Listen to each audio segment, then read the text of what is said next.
Bien, bonsoir à tous. En tant que président de l'Institut du cerveau, l'ICM, je suis ravi de vous accueillir avec ce format un peu particulier. Vous savez qu'initialement, il était prévu que ce soit bien entendu en présentiel et l'amphithéâtre était plein. Nous le faisons par visioconférence. Il y a quelques spectateurs qui n'ont pas reçu leur mail et qui sont là, mais la majorité d'entre vous est à distance et je vous souhaite la bienvenue. La bienvenue et puis un grand merci parce que vous êtes des partenaires, je dirais. Vous êtes des donateurs de l'ICM qui êtes absolument fidèles, qui êtes généreux et qui êtes surtout impliqués dans la vie de l'ICM, impliqués dans les progrès scientifiques qui sont faits à l'ICM et vous participez aujourd'hui au 9e journée découverte d'espoir.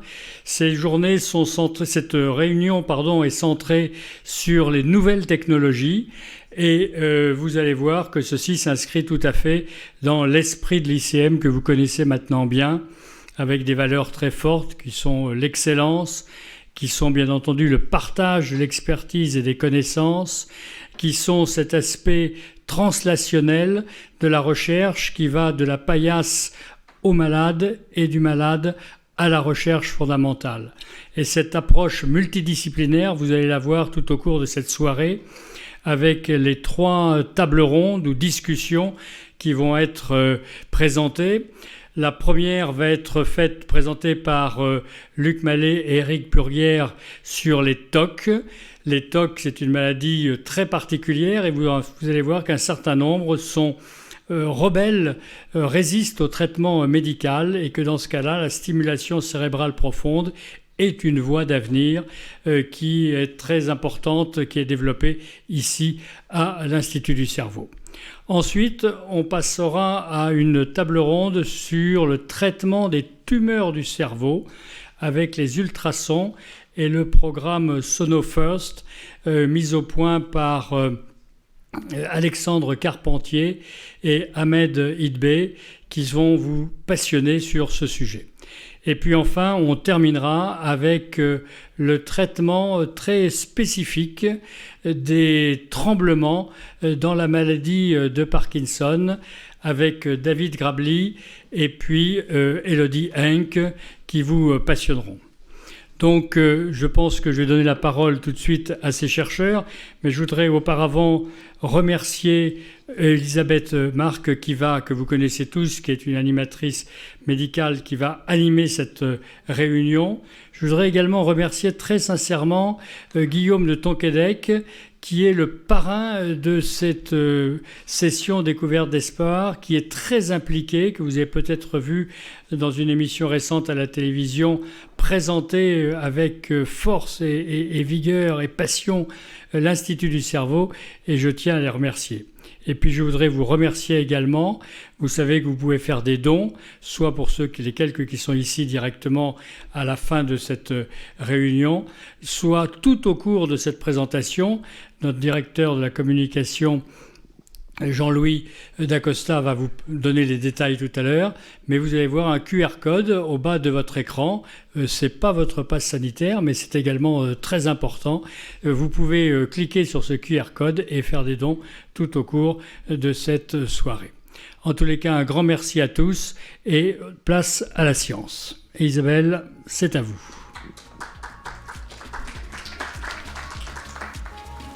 Bonsoir, je m'appelle donc Isabelle Marc. C'est moi qui vais avoir le plaisir d'animer ces 3 tables rondes sur des projets passionnants. Le premier, c'est sur quelque chose qui peut être terriblement invalidant dans la vie quotidienne, c'est les troubles obsessionnels compulsifs. Alors avec nous, le professeur Luc Mallet, qui est psychiatre à la PHP, qui est professeur à l'université Paris-Est Créteil et chercheur à l'Institut. Et puis Éric Burguière, excusez-moi, je regarde mes papiers parce que c'est pas toujours, il y a beaucoup de choses à dire, qui est chercheur au CNRS et également chef d'équipe à l'Institut du cerveau.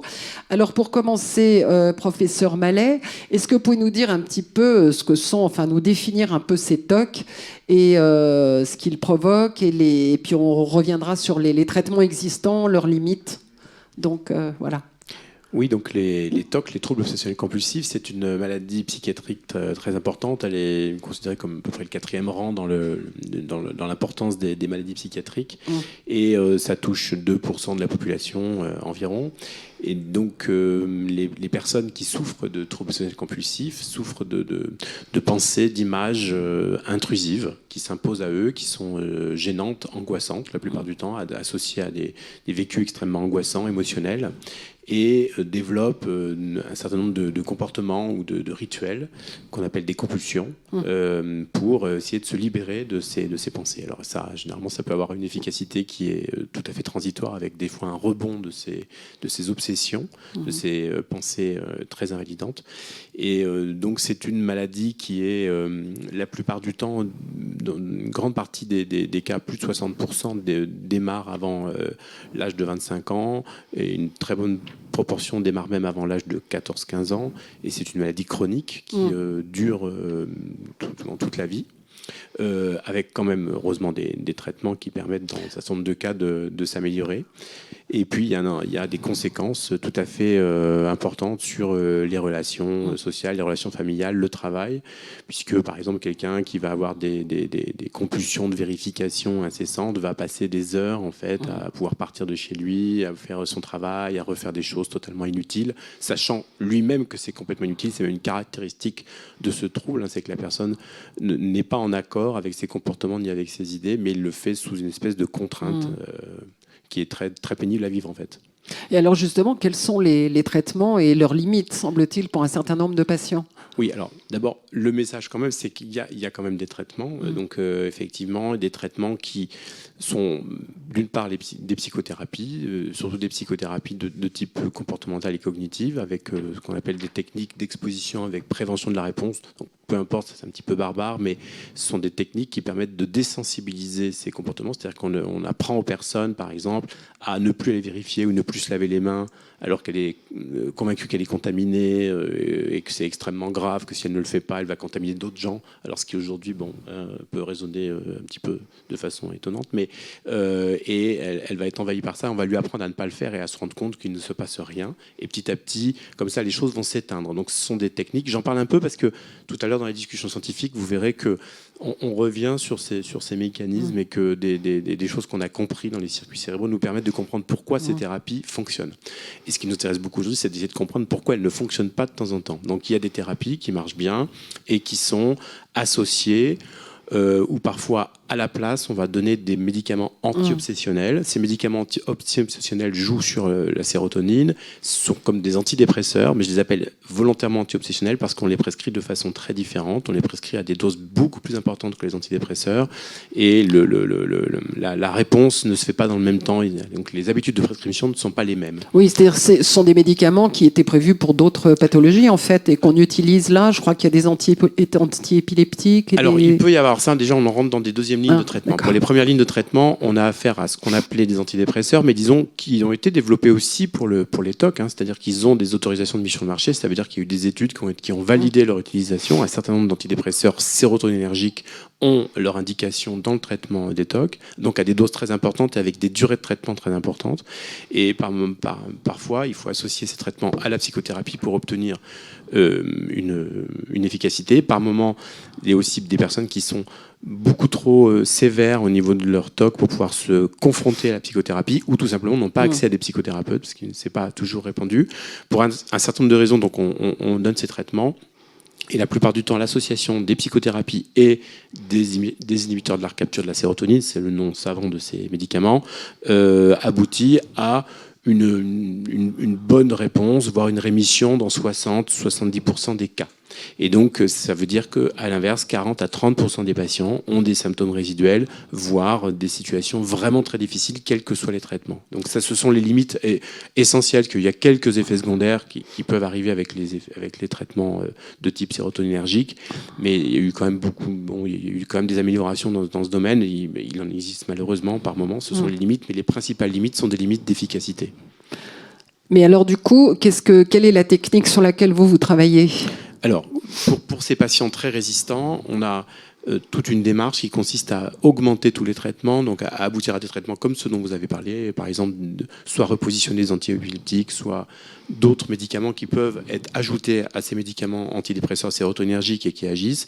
Mais surtout, on a fait des découvertes qui nous permettent de proposer, dans des cas extrêmement sévères et ayant vraiment résisté à tout ce qu'on pouvait proposer, des techniques neurochirurgicales qui consistent à implanter des électrodes dans le cerveau, comme on le fait dans la maladie de Parkinson, dans le tremblement essentiel, ou la dystonie, et qui sont des techniques réversibles, donc qui consistent à implanter des électrodes et à délivrer un courant continu à haute fréquence dans des petites zones du cerveau qui sont au cœur du cerveau, qui sont dans le système des ganglions de la base la plupart du temps, et sur lesquels nous avons travaillé depuis des années à l'ICM et pour lesquels on a fait des découvertes avec des réussites pour des patients, encore une fois, je dis, c'est un tout petit nombre de patients, mais c'est des patients extrêmement sévères pour qui la vie était totalement dévastée, n'ont plus de vie sociale.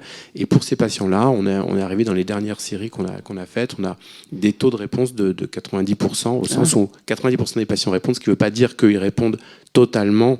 Ils ont 25 à 50, 60% d'amélioration. Pour certains, c'est des fois même plus, c'est bien. Mais disons qu'en tout cas, on a 9 patients sur 10 ont une réponse. Ce qui, pour ces patients-là qui sont vraiment désespérés, est déjà quelque chose de tout à fait important. Oui. Alors après, c'est une technique neurochirurgicale. Ça demande donc un alignement de planètes hospitalières tout à fait particulier avec des services de neurochirurgie, de neurologie, de psychiatrie avec des moyens cliniques dont on sait qu'aujourd'hui, c'est pas toujours évident de les avoir au niveau où on pourrait les avoir pour faire ces traitements. Donc c'est un petit peu compliqué. Mais pour ce qui est de la recherche et de la compréhension des choses, c'est vrai qu'à l'ICM, on a pu, toutes ces années, comprendre un certain nombre de choses sur ces techniques. Et on reviendra sur d'ailleurs le fait que c'est parce que l'ICM est ce qu'il est qu'on peut aussi faire ça de cette manière-là. Alors vous, Éric Burger, vous dirigez une équipe de recherche. En quoi le projet que vous menez, enfin je veux dire, qu'est-ce que c'est? Et puis quels sont les résultats et les pistes c'est une piste d'avenir? Oui, tout à fait. Alors, l'équipe de recherche, on est ensemble dans la même équipe avec Luc. Donc, c'est une des particularités de notre équipe, j'ai envie de dire, qui est que on allie l'expertise clinique, on va dire poussée, parce que Luc a eu un intérêt certain pour les circuits sous-jacents qui peuvent être modifiés, ou d'essayer de comprendre pourquoi ces techniques fonctionnent. Il en a déjà un peu parlé de manière experte. Et du coup, moi, j'ai une approche qui est en tant que chercheur, qui est de comprendre exactement comment fonctionne le cerveau. Donc, juste pour le petit historique, c'est que mes thématiques de recherche étaient de comprendre comment on pouvait mettre en place des apprentissages de type d'habitude, de séquences motrices, comment cela se met en place dans le cerveau, donc de manière assez naturelle et normale, et de considérer que si c'était mal régulé, et si on avait des automatismes qui se surexprimaient ou qu'on ne pouvait pas réguler, ça pouvait expliquer certaines dimensions qu'on peut retrouver dans les maladies de type trouble obsessionnel compulsif, notamment les compulsions. C'est-à-dire que c'est souvent des rituels qu'on a mis en place et dont on n'arrive pas à se désengager, dont on n'arrive pas à les réguler. Donc ça, on va dire que c'était mes thématiques de recherche, et on s'est trouvé avec Luc à l'ICM, parce que c'est moi qui ai rejoint l'ICM après Luc, et en se disant qu'évidemment, c'était très complémentaire, c'est-à-dire qu'ils avaient des techniques cliniques qui consistaient à obtenir des résultats. Du mal à l'expliquer aussi parce que chez l'homme, on est limité dans ce qu'on peut faire en termes d'investigation, d'aller voir comment se... Et moi, mes techniques utilisent des modèles qui vont permettre de simuler ce qu'on peut faire et donc de mieux comprendre la manière dont ça fonctionne.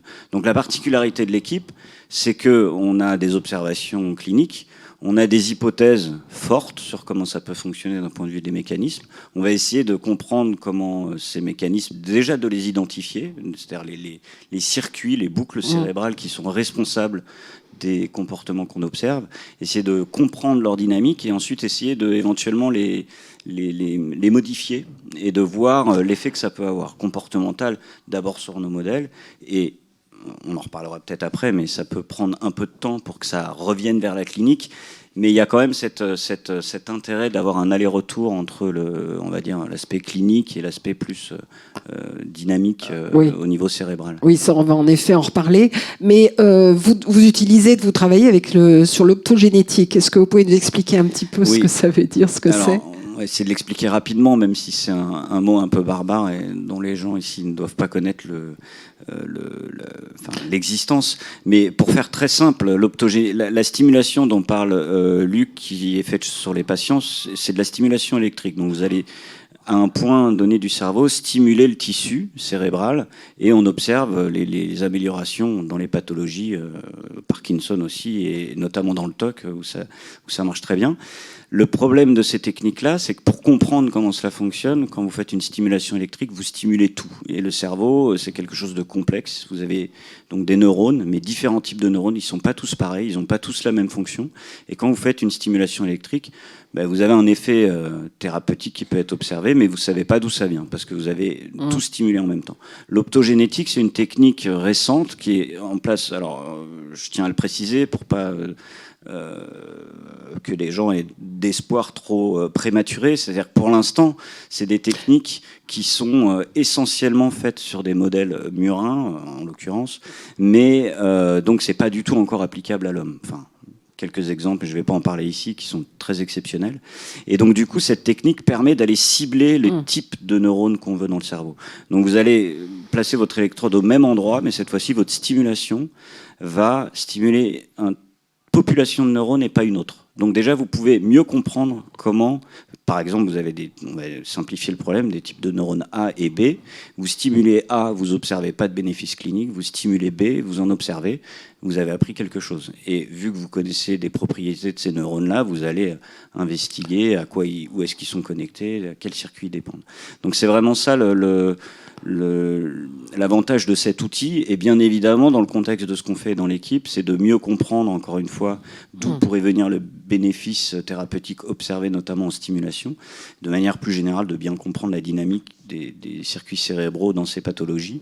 Et éventuellement, ensuite, après, de modifier nos traitements potentiels chez l'homme. Mais on va peut-être en parler par la suite. Oui. Alors, en quoi justement l'Institut du cerveau permet ou, disons, facilite grandement ce genre d'études qui associent la clinique et le fondamental de manière extrêmement proche?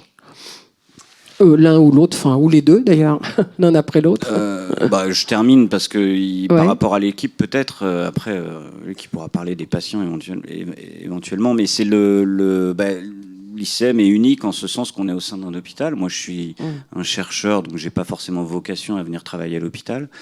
Mais ça permet justement de faire ce mélange, in situ, et c'est important. C'est-à-dire que on peut souvent voir qu'il y a des échanges, peut-être des collaborations, mais on sait très bien qu'au quotidien, une collaboration, c'est pas pareil que quand on est vraiment... les gens sont ensemble dans une équipe et qu'on peut en parler tous les jours. Donc c'est là où ça marche généralement mieux, ces approches-là, quand on est rassemblés à un même endroit. Et donc ça, l'ICEM permet ça d'un point de vue de sa stratégie et de sa structuration, d'un point de vue technologique et des outils, etc. L'ICEM est très bien fourni pour tout un tas de plateformes. Ce dont je vous ai parlé rapidement, les techniques d'optogénétique, c'est des choses assez complexes. Il faut beaucoup de complémentarité de technologies différentes. Je ne vais pas vous faire le détail ici, mais où on a un ensemble de plateformes de haut niveau ici à l'ICM qui nous permet de faire tout ça. Et peut-être que Luc, tu veux rajouter un mot par rapport. Oui, c'est-à-dire qu'en fait, vous pouvez tester les hypothèses rapidement. C'est-à-dire que le modèle, il est gagnant en fait en amont et lors de l'expérimentation. Il est en amont dans la réflexion parce que effectivement, quand on se pose des questions sur les mécanismes, sur des circuits cérébraux, sur l'anatomie, c'est le fait d'être dans la même équipe. Je dirais, comme on dit, la recherche, ça se fait au café. C'est-à-dire que c'est en discutant. Et donc, c'est pas forcément évident comme ça pour même un chercheur clinicien de discuter avec un chercheur fondamental. Et en fait, le fait d'être embarqué dans la même équipe, dans le même devenir, ça impose ça fait que les échanges sont vraiment quotidiens. Et je pense que c'est quelque chose qui crée de la connaissance, vraiment fondamentalement. Je pense que là, le modèle est vraiment très vertueux. Le modèle de l'ICM par rapport à ça est vraiment très bien. Et puis, il y a tout, effectivement, les plateformes technologiques, ce qui fait qu'on peut faire venir des patients dans l'hôpital. Et que si on se pose une question, on peut même demander à des patients, on l'a fait pour la stimulation, profiter de la fenêtre ouverte sur le cerveau que constitue l'opération. Et les patients venaient du bloc de neurochirurgie. ils viennent faire des investigations avec la magnétoencéphalographie, donc des techniques de recueil d'activités électrophysiologiques au cœur du cerveau pour avoir des activités de neurones humains, en fait, ce qui est vraiment très important, avec des hypothèses aussi de comportement que l'on peut tester et qui vont être les mêmes. Ce sont les modèles animaux ou les modèles humains. Et donc, c'est tout à fait important de pouvoir échanger sur ces choses-là de façon quotidienne. Donc, c'est vraiment en ça, je pense que l'ICM apporte quelque chose de vraiment remarquable. Est-ce que ça donne aussi une continuité dans le travail des personnes qui travaillent avec vous, un temps un peu plus long pour mettre en place les choses et puis... Oui, alors c'est-à-dire que ça permet aussi par exemple de co-encadrer des étudiants. Donc il y a des étudiants qui vont être des personnes qui sont médecins par exemple, spécialisés, psychiatres, neurologues ou neurochirurgiens, et qui vont faire des thèses de sciences et qui vont être co-encadrés, qui vont vraiment découvrir des choses. Ça c'est une chose. Et puis deuxièmement, c'est aussi la possibilité de financer effectivement. Ce sont des études très complexes avec des niveaux de compétences très élevés. Et c'est vrai que dans la recherche, on sait que c'est une difficulté d'assurer une continuité, d'avoir un cadre pour essayer d'assurer des continuités de financement. La recherche est faite par des gens, c'est-à-dire que voilà, et que les gens en place ou les titulaires comme nous ne peuvent pas tout faire. Il faut des personnes qui font la recherche. Et c'est vrai que là, on a un modèle aussi d'accueil qui est possible et qui est rendu possible lorsqu'il y a des financements pour le faire. D'accord. Alors, je voulais vous demander aussi, bon, évidemment, tout ça, c'est très préliminaire. Je vais demander aux deux, pardon. Quelles sont les perspectives? Qu'est-ce qu'on peut dire sur des perspectives pour les patients? C'est à combien de temps ou qu'est-ce qu'on peut dire l'un et l'autre? Alors, je vais parler de ce qu'on peut découvrir d'un point de vue oui, vous, c'est la découverte et après, parce que après c'est tout autre chose quand ça doit arriver jusqu'au patient, parce que Luc en parlera mieux que moi, je pense. Mais on a déjà, alors je vais prendre l'exemple d'un projet qu'on a fait dans l'équipe, donc sur nos modèles, donc où il y a des comportements compulsifs de nos animaux, et on arrive à le faire. Alors, en limitant, sauf qu'on utilise l'optogénétique en l'occurrence, donc on est un petit peu plus précis parce qu'on sait ce qu'on stimule avec de la stimulation continue, c'est ce qui est fait chez les patients. Et on a par exemple été tester l'idée, ça on a fait ça avec une étudiante en thèse et une autre en postdoc, d'aller être beaucoup plus précis dans notre intervention. C'est-à-dire que, et vous allez voir, c'est là où c'est un peu presque de la science-fiction et c'est joli, mais en fait on arrive à en écoutant le cerveau, donc en enregistrant le cerveau, on arrive à détecter des prédicteurs d'une compulsion qui va arriver, mais qui n'est pas encore là. Et donc quand on fait ça avec des outils donc divers, c'est-à-dire que donc notamment avec de l'intelligence artificielle et de la reconnaissance en temps très court, de l'ordre de parce qu'on le détecte une seconde avant que la compulsion arrive. Donc on arrive à faire ça et puis à détecter quand la compulsion va arriver, à stimuler avant même qu'elle soit là, mais quelques centaines de millisecondes avant, et observer qu'elle n'arrive pas. Donc là, on est beaucoup plus ciblé. Donc ça, on dit que c'est des approches en boucle fermée parce que on monitore l'activité du cerveau, on va prédire le symptôme qui va arriver et on va l'empêcher d'arriver. Et donc, on fait des choses comme ça qui nous informent de différentes manières. Alors, il peut y avoir un intérêt clinique direct en se disant on peut faire de la stimulation beaucoup plus ciblée. Encore une fois, implémenter ça chez le patient, ça va être long. Il ne faut pas donner de faux espoirs parce que c'est des méthodes assez lourdes, mais au moins, ça donne une perspective. Et en plus de ça, c'est la manière dont on intervient sur les circuits va nous amener à poser d'autres hypothèses sur finalement qu'est-ce qui fait que ça marche. Et pas forcément revenir avec le même traitement et Luc l'a bien expliqué, c'est des traitements lourds, la stimulation cérébrale profonde, mais si on comprend mieux comment ça fonctionne, identifier une cible et peut-être revenir avec d'autres types de traitements qui peuvent être pharmacologiques, s'adapter aux patients en fait, exactement, pharmacologiques mais mieux ciblés avec des cibles qu'on n'avait pas forcément vues au premier abord parce que c'est assez forcément c'était découvert de manière exploratoire les premières lignes de traitement et donc du coup pas forcément avec des traitements qui pourront bénéficier à plus de monde plus rapidement. Oui, donc je ne donnerai pas d'horizon temporel parce que mais c'est un peu pour vous expliquer la démarche et c'est des choses auxquelles nous on s'intéresse notamment une fois qu'on a identifié des cibles intéressantes. Après, il y a tout un autre travail qui commence, qui serait comment on peut toucher ces cibles avec des techniques plus simples d'intervention pharmacologique éventuellement. Oui, c'est-à-dire qu'en fait, un des enjeux de la stimulation, c'est l'optimisation des réglages. En fait, c'est de comprendre comment agir le mieux possible sur les circuits. Et c'est vrai que les travaux que fait Eric, par exemple, sont un apport indéniable pour mieux comprendre et probablement donner des indications dans la suite. Alors c'est vrai que ces indications, elles ne sont pas immédiates, et pour l'instant, les adaptations se font de façon empirique auprès des patients, mais c'est vrai qu'on peut penser que, alors pour les systèmes closed loop, après, ça demanderait l'investissement d'industriels qui fabriquent le matériel. Donc ça, c'est toujours un verrou difficile, qui n'est pas que... qui est partout dans le monde actuellement, dans la communauté de stimulation cérébrale profonde, c'est d'avoir des verrous industriels, parce que l'industriel, pour faire ça chez l'homme, il doit investir énormément. Mais encore une fois, par exemple, l'univers d'ICM permettrait, si l'industriel était intéressé, de venir tester des choses. Donc il y a des opportunités pour les patients. On peut penser qu'aujourd'hui, les travaux qui sont faits dans l'équipe, par exemple, vont donner des guides de meilleure stimulation, de meilleurs patterns de stimulation, de meilleurs profils de stimulation, qui pourraient aller vers une médecine un peu personnalisée aussi. C'est ça, voilà. L'idée, voilà. c'est d'être au plus proche du patient. Et d'un patient et d'un individu, de certaines choses qu'on pourrait mettre en évidence via des tâches, par exemple des dysfonctionnements très précis qui sont liés sur un tas de travaux à un dysfonctionnement d'un circuit particulier, et ce circuit, on sait qu'il faudrait le stimuler de telle façon pour aller agir. Voilà. Ça, voilà, en tout cas sur le plan théorique, tout est rempli pour qu'on aille vers ces améliorations, même si elles sont assez lentes pour le retour vers la clinique. Ça, il faut bien en avoir conscience, oui. Et est-ce que ces techniques pourraient être utilisées dans le traitement d'autres pathologies ? Est-ce que c'est aussi l'intérêt de ce genre de projet, d'études, c'est que ça peut avoir des conséquences pour d'autres maladies ? Oui, bien sûr. Enfin, c'est-à-dire que, en fait, on est toujours à la frontière dans les modèles. Par exemple, là, il y a des choses comorbides, donc il y a les maladies d'éthique, plutôt les maladies de la Tourette, ou les maladies d'éthique qui bénéficient aussi de la stimulation d'ailleurs. Des maladies neurologiques ou d'autres maladies psychiatriques peuvent bénéficier de ces techniques. Dès lors qu'on comprend certains circuits et que certains symptômes sont très communs en fait à différentes maladies psychiatriques, donc on peut identifier des dysfonctionnements qui sont communs et agir dessus d'un point de vue pragmatique. Donc ces travaux ouvrent la voie aussi, oui, à des traitements pour d'autres pathologies. Tout aussi les comportements compulsifs, y compris certaines formes d'addiction, par exemple. Oui, juste pour ajouter à ça, en fait, souvent pour nos recherches, on développe des outils assez pointus, très spécifiques pour les questions qu'on pose.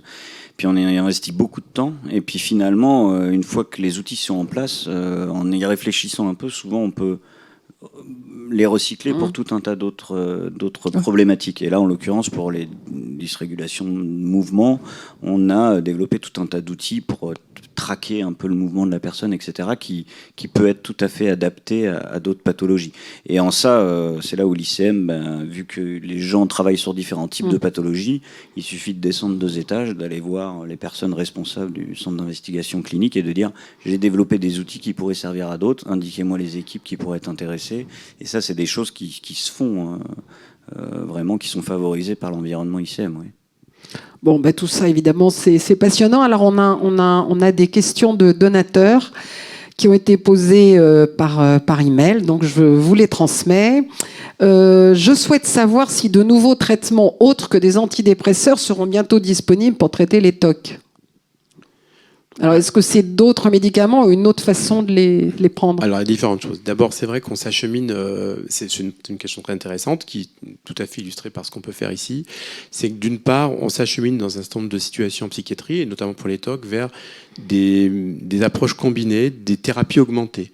Donc, par exemple, on peut tout à fait imaginer que par le biais de stimulations, pour le coup, pas invasives, pas profondes, mais des stimulations magnétiques ou des stimulations électriques, avec une psychothérapie, un certain type de psychothérapie, on peut arriver à des traitements combinés comme ça qui arrivent à plus d'efficacité. Si on repère qu'il y a tel mécanisme qui est à l'origine d'une résistance à la psychothérapie, on pourrait très bien, via une stimulation de surface, essayer d'effondrer cette résistance. Donc ça, c'est le développement d'un axe.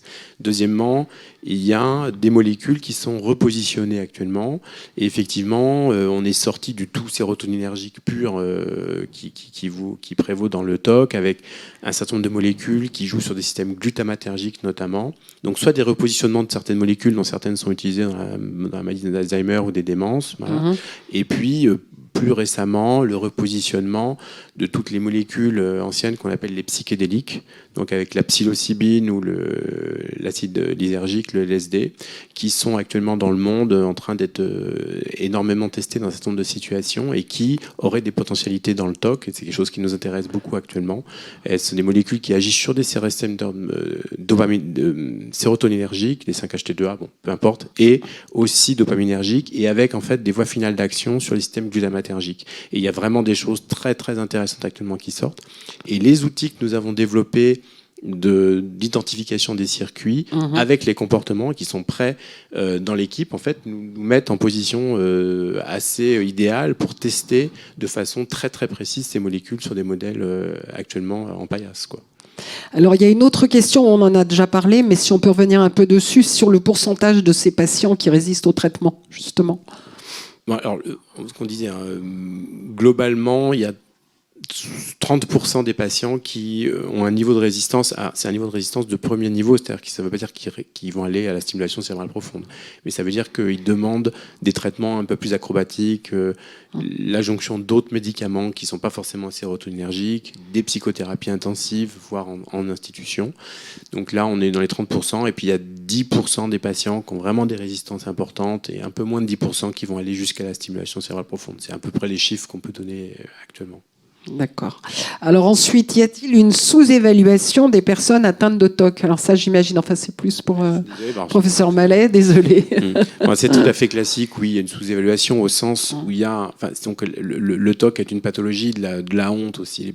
Les gens qui ont un TOC, souvent, sont très malheureux, et ils en ont honte, et ils ont des difficultés à en parler à l'entourage ou même à un médecin. Enfin, alors, on espère qu'avec la communication, les choses, quand même, petit à petit, deviennent plus faciles. Il y a des associations de patients qui sont très actives, heureusement, qui offrent des groupes de parole. Donc ça, il faut vraiment ne pas hésiter quand on a un TOC à contacter l'AFTOC ou une association et à en parler.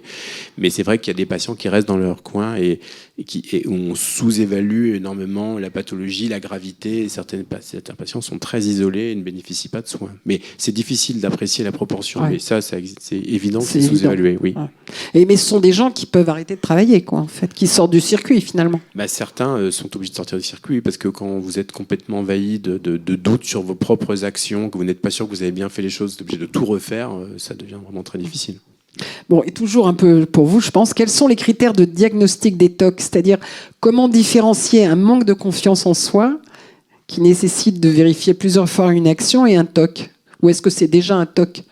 Alors ça aussi, c'est tout à fait intéressant. C'est vrai que le TOC, ce sont des symptômes que chacun peut expérimenter. D'ailleurs, bon, c'est tout à fait banal dans sa vie d'avoir à un moment donné avec des compulsions ou des obsessions. Alors, on donne toujours cet exemple. Si vous partez en voyage très longtemps et que vous passez énormément de temps à faire votre valise parce que vous vérifiez 10 fois que vous avez bien mis toutes les affaires dedans, c'est pas un TOC parce que bon, il y a un contexte anxieux, vous allez vérifier. Bon, par contre, si pour sortir de chez vous tous les matins, vous mettez 10 minutes pour fermer votre porte, alors là, on peut commencer à parler d'un TOC, en tout cas de quelque chose qui est gênant. Après, les critères sont complètement arbitraires. On parle de TOC lorsque la gêne associée des obsessions et des compulsions occupe plus d'1 heure par jour. Donc c'est un critère totalement arbitraire qui vaut ce qu'il vaut. Mais l'idée de la confiance, ça c'est intéressant parce que alors confiance en soi, c'est autre chose un peu particulière. Nous, on utilise de la confiance en ses actions et c'est des choses qu'on a opérationnalisées d'un point de vue comportemental. On parle de métacognition et notamment de la confiance qu'on a dans ses propres actions. Et effectivement, les processus de confiance dans ses propres actions sont des choses qui sont touchées de façon continuum dans la population avec des gens qui n'ont pas de TOC mais qui vont avoir plus ou moins de confiance dans leurs actions. Et on a pu montrer que chez les TOC, effectivement, il y a un problème de la confiance dans la réalisation de ses propres actions qui peut être une façon d'investiguer et de caractériser le TOC. Et là, on a une nouvelle question qui arrive. Là, les TOC touchent-ils une tranche d'âge en particulier? Est-ce qu'il y a de l'âge qui compte dans le profil? Alors, en fait, comme je l'ai expliqué, c'est que c'est tout âge, en fait. C'est tout âge parce que ça dure toute la vie, mais c'est... Et ça commence très jeune, mais ça commence la plupart du temps jeune. Disons que je crois que c'est 25% des TOC commencent avant 14 ans et 65% commencent avant 25 ans. 15% commencent après 35 ans. Ouais. C'est des chiffres un peu... Donc, on voit que la plupart des TOC commencent quand même plutôt tôt. On dit souvent qu'il y a deux types de début de TOC. Il y a une population qui commence très tôt, avant la puberté, avec un peu plus de garçons que de filles. Et puis, il y a une forme plutôt chez les femmes qui commence un peu plus tard, 20-30 ans, des fois à l'occasion d'une grossesse ou d'un événement de ce type-là. Est-ce qu'on utilise l'autogénétique depuis longtemps? Pas tant que ça sur le. Est-ce que c'est quand même une technique innovante quand même, c'est très voilà, pour ce qui est de la recherche, ça fait à peu près 10 ans que cette technique a été adaptée aux problématiques de neurosciences, de compréhension du fonctionnement du système nerveux. Donc voilà, c'est relativement récent. Ça a été en 2005, le papier Princept est sorti. Ça a été assez rapidement diffusé dans les laboratoires américains où j'étais à l'époque. Et puis en France, comme d'habitude, c'est arrivé un peu plus tard. Mais maintenant, ça devient une technique de référence comme outil d'investigation, de compréhension des circuits. Ouais. Mais ça reste une technique quand même innovante. Oui, alors je l'ai évoqué tout à l'heure, mais certains d'entre vous l'ont peut-être vu dans les médias, mais parce que ça fait beaucoup de bruit. Il y a eu une publication qui a montré que pour la première fois chez l'homme, des gens, alors c'est pour des dégénérescences maculaires, donc c'est des choses très particulières, on avait pu, grâce à l'optogénétique, restaurer, pas la vision, mais des espèces de sensibilité de contraste chez des personnes aveugles. Il faut pas tout mélanger, c'est-à-dire que ça, c'est encore une fois parce que naturellement la lumière vient dans l'œil et du coup ce système fonctionne. Quand on le fait, si on devait le faire dans le cerveau, ce serait beaucoup plus compliqué parce qu'il faut amener la lumière avec des fibres optiques, etc. Donc ça devient plus compliqué. Et puis il y a une modification génétique qui est quand même là et c'est pour ça que l'alternative à ça, il faut pas. Encore une fois, il y a un intérêt de l'outil pour comprendre comment les circuits fonctionnent, et ça, faut bien le comprendre, c'est-à-dire que c'est un intérêt indirect. On identifie des cibles, et après, on peut agir sur ces cibles de manière différente. Après, il y a des outils qui pourraient, je dis bien, être plus simples d'utilisation, qui sont basés un petit peu sur la même idée, c'est-à-dire de modifier des fonctionnements donc c'est là où il y a l'aspect un peu éthique, où on va introduire du matériel génétique différent dans le cerveau, mais qui va être curatif, hein, en l'occurrence. Et après, on peut simplement activer ce matériel, ces neurones, pas avec une stimulation optique, mais juste en injectant quelque chose. Donc ça, c'est des choses qui seront bien évidemment, qui pourraient être plus faciles à mettre en place. Ça ne veut pas dire que c'est la solution. Les solutions, elles peuvent être multiples, hein. Alors j'ai encore une question. Est-ce que vous travaillez avec d'autres équipes de l'ICM ? Oui, bien évidemment. les images qu'on peut voir, je vois qu'il y a des images là. Alors là, c'est pas. Mais c'est surtout vous deux qu'on voit. Voilà. Mais on voit, non, mais les images de cerveau, parce que nous, voilà. Mais donc c'est ce qu'on appelle des marquages immunohistochimiques. Donc on marque des neurones dans les cerveaux, les neurones verts en l'occurrence que vous voyez, avec Christiane qui a fait la recherche dont je vous ai parlé tout à l'heure. Et ben ça, c'est les neurones qu'on a ciblés, par exemple. Alors c'est pas forcément visible sur cette image, mais et ça donc c'est des plateformes. Vous voyez, les plateformes nous permettent de faire des choses comme ça très très claires. Et mais il y a d'autres techniques. Voilà, là on voit les neurones, vous voyez, les petites étoiles jaunes, et qui sont notamment des techniques assez jolies que font Nicolas Régnier, qui sont des clarifications de cerveau. Donc vous rendez le cerveau transparent et vous allez regarder, plutôt que de regarder comme ça sur des tranches, vous allez regarder sur le cerveau entier. Donc je pense à ça parce que c'est ce qui est montré ici, donc avec Nicolas Régnier. Mais après on collabore, on a des financements communs sur des techniques, alors qu'on va peut-être pas aborder ici, ou des questions sur l'incertitude ou ce genre de choses, avec d'autres équipes, parce que grâce justement à l'argent de l'ICM propose comme ça des financements qui encouragent cette interaction entre équipes. Et ça, c'est un peu, malheureusement, c'est le nerf de la guerre. Quand on a ça, on peut mettre des gens qui vont travailler avec un projet bien spécifique qui va être à l'interface entre deux équipes. Et ça, c'est des choses qu'on peut, de manière beaucoup plus flexible, mettre en place ici. Oui. Bon, écoutez, merci beaucoup. Merci. Merci à vous. Après les TOC, on va parler des dernières recherches sur les tumeurs cérébrales avec le professeur Alexandre Carpentier, chef du service de neurologie de l'hôpital de la Pitié-Salpêtrière, et le professeur Ahmed Idbey, neuro-oncologue à la PHP également, à Sorbonne Université, et chercheur à l'Institut du cerveau. Bonsoir, merci. Bonsoir madame. Bonsoir. Alors, on va parler donc de vos recherches sur les tumeurs cérébrales. Et la première question, évidemment, peut-être pour vous, professeur Idbey, c'est définir en quelques mots, en fait, rappeler ce qu'est une tumeur cérébrale, ce qu'est un glioblastome, et quels sont les traitements existants et les limites à ces traitements. Alors bonsoir à tous. Alors le glioblastome, c'est une des tumeurs cérébrales. C'est le cancer du cerveau le plus fréquent et le plus grave chez les patients adultes notamment. Alors généralement, ça survient aux alentours de 60 ans, mais il y a des patients plus âgés, puis des patients plus jeunes, voire même des enfants. La maladie, elle se révèle classiquement par des maux de tête, des crises d'épilepsie ou des paralysies d'un membre. Alors face à ces symptômes, généralement, on fait une IRM qui montre une tache, généralement dans le cerveau, qui nous permet d'évoquer une tumeur cérébrale.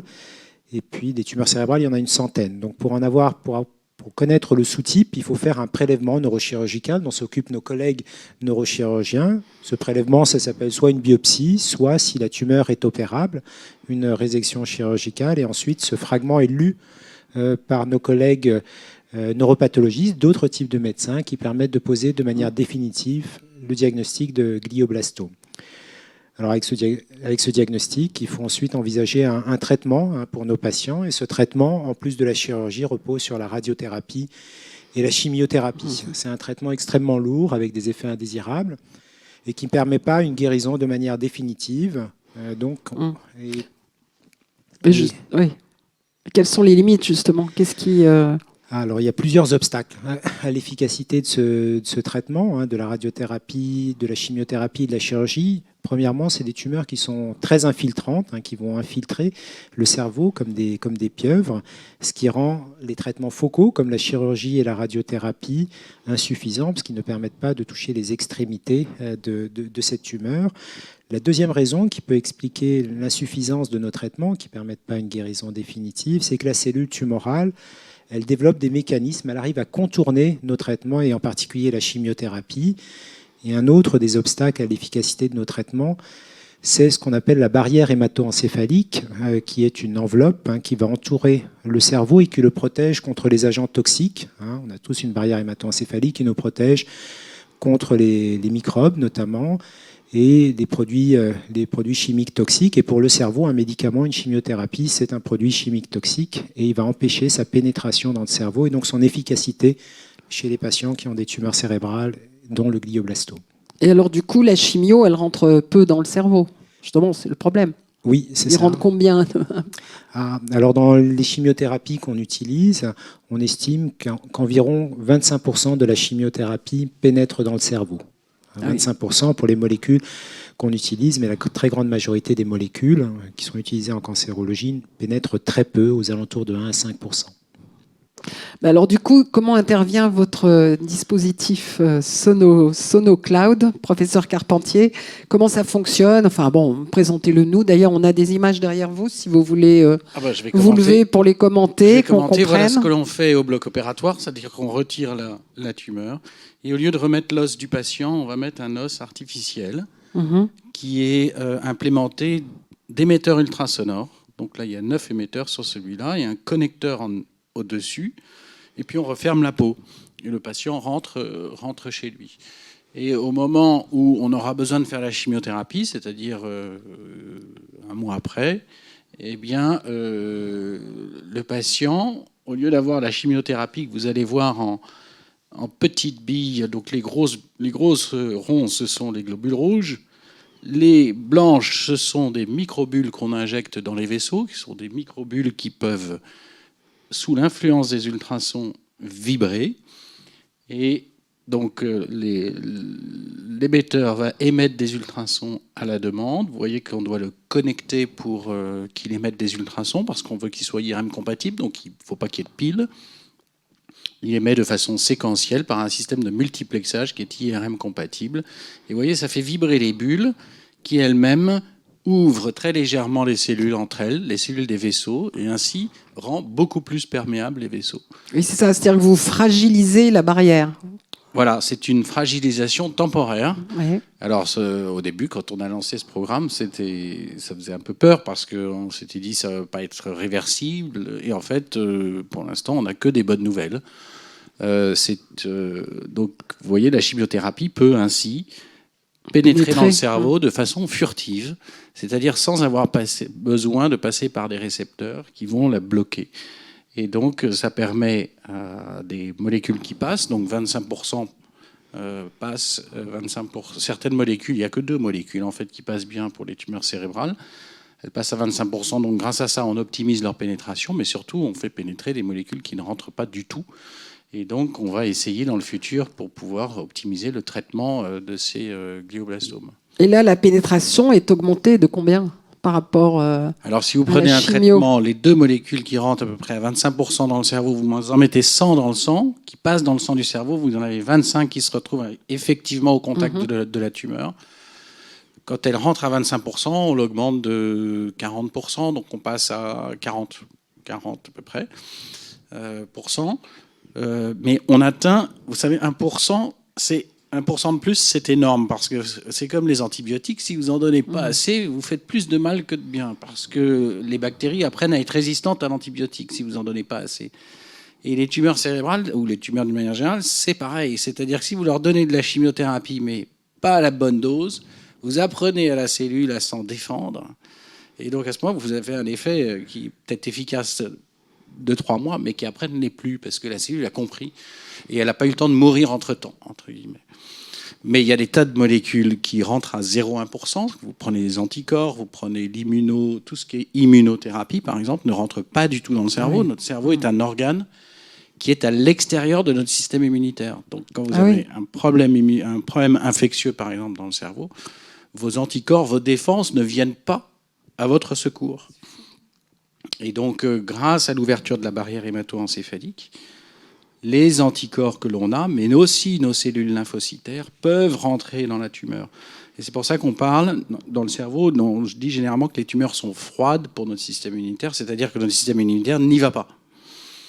Tandis qu'avec l'ouverture de la barrière hémato-encéphalique, le système immunitaire y va. Et donc, on transforme ces tumeurs froides en tumeurs chaudes pour notre système immunitaire. Donc, non seulement on fait rentrer la chimio, mais en plus, on permet à nos propres défenses, auxquelles je crois beaucoup plus, mais aussi, bien évidemment, la chimio, mais on y croit aussi, nos défenses de rentrer au sein de la tumeur et de la combattre.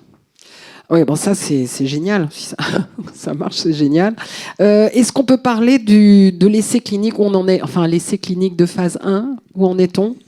Alors, c'est vrai que quand il y a un dispositif médical ou un médicament qui est développé, il est d'abord exploré au laboratoire, sur des cellules principalement, et quand tous les critères d'efficacité et de sécurité au laboratoire sont remplis, eh bien, on évalue ce dispositif médical ou ce médicament dans le cadre d'un essai clinique. Donc après le développement du dispositif SonoCloud par Alexandre et son équipe, l'étape suivante, c'était de l'évaluer chez les patients qui avaient un glioblastome. Et on commence la recherche, il y a plusieurs étapes. La première étape, c'est surtout évaluer la sécurité du dispositif, s'assurer qu'on ne fait pas de mal aux patients. C'est ce qu'on appelle les essais cliniques de phase 1. Et on a évalué ce dispositif, SonoCloud, chez les patients qui avaient un glioblastome qui résistait au traitement dont je vous ai parlé précédemment. Alors cet essai actuellement est terminé pour ce qu'on appelle les inclusions. Tous les patients qui devaient participer ont participé. Et les résultats dont on dispose, c'est que le dispositif est, on dit, safe en anglais, c'est-à-dire qu'il n'est pas dangereux pour les patients. C'est la sécurité, il est bien toléré. Donc ça, c'est la première étape de l'évaluation de ce dispositif chez les patients. Et ce qu'on a montré également, c'est qu'effectivement, sur l'IRM, on montrait cette ouverture de la barrière hémato-encéphalique. Donc ensuite, les étapes d'après, comme vous l'imaginez, ça sera d'évaluer l'efficacité, le bénéfice de ce dispositif médical pour les patients. Mais quel était le danger possible, enfin le risque qu'on pouvait craindre, c'était quoi ? Alors, comme vous l'avez vu dans le film, on perméabilise la barrière hémato-encéphalique. Donc on ouvre les vaisseaux cérébraux transitoirement.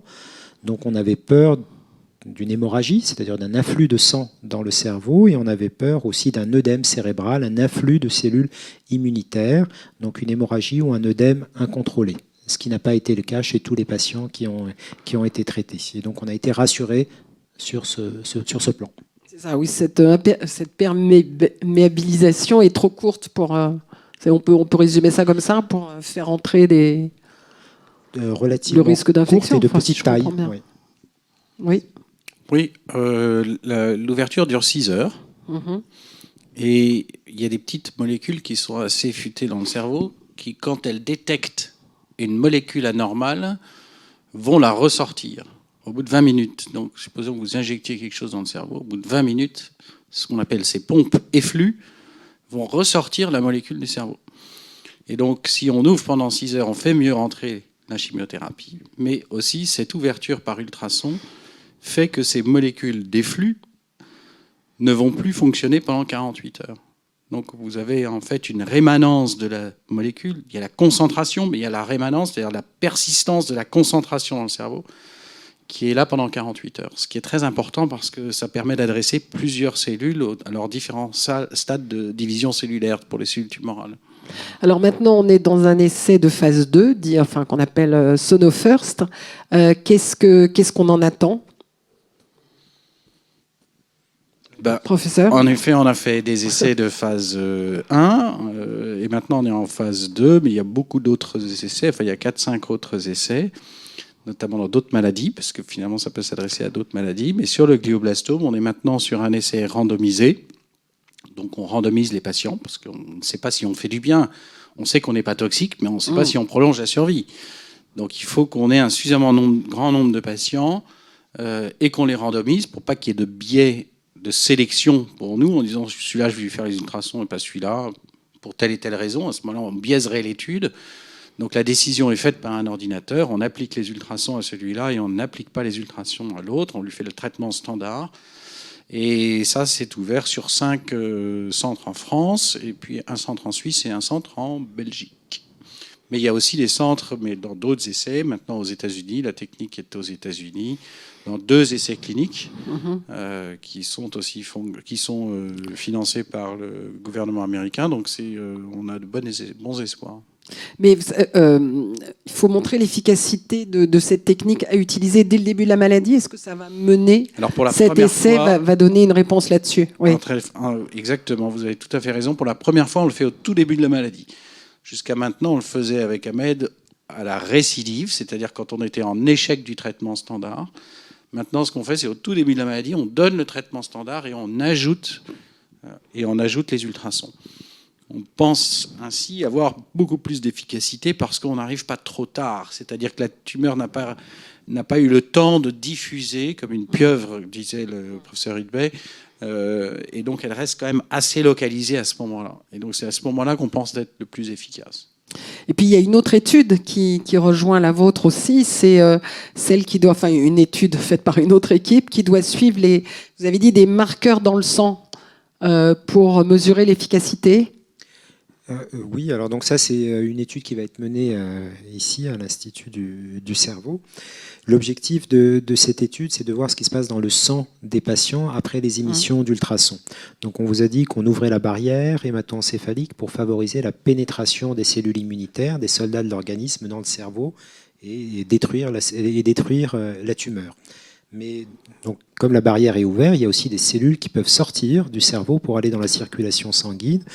Et ça, on espère les détecter dans le sang et ces molécules vont nous aider à suivre surtout l'efficacité du traitement. Donc on pense que le glioblastome va libérer des molécules qui vont passer dans le sang et si on est efficace avec nos traitements, la quantité de molécules provenant du glioblastome va diminuer au fil du temps, au fil de l'efficacité de notre traitement. Donc c'est ce qu'on appelle les biopsies liquides pour détecter ces biomarqueurs circulants. Voilà, et l'idée c'est de mesurer, alors ce que vous disiez un petit peu tout à l'heure, si l'immunité spécifique dont vous parliez tout à l'heure du cerveau se réveille. On veut voir si, en ouvrant la barrière, si notre système immunitaire systémique, c'est-à-dire non cérébral, se voit réveillé par l'ouverture de la barrière hémato-encéphalique, c'est-à-dire est-ce que les cellules tumorales sont présentées à notre système immunitaire. Et ça, on va pouvoir le détecter. C'est la même équipe, vous dites. Oui. Non, mais je crois comprendre qu'il y a des équipes qui se joignent à votre équipe, vos équipes. Parce qu'il y a justement tous les plateaux techniques de l'ICM qui interviennent sur l'analyse de ces sérums. Voilà. Alors justement, ça amène ce dont je voulais parler, c'est-à-dire les avantages d'être à l'Institut du cerveau pour mener ces recherches, professeur Hidbey. Écoutez, on a la chance d'être à l'hôpital de la Pitié-Salpêtrière qui regroupe sur un même site 2 structures de pointe.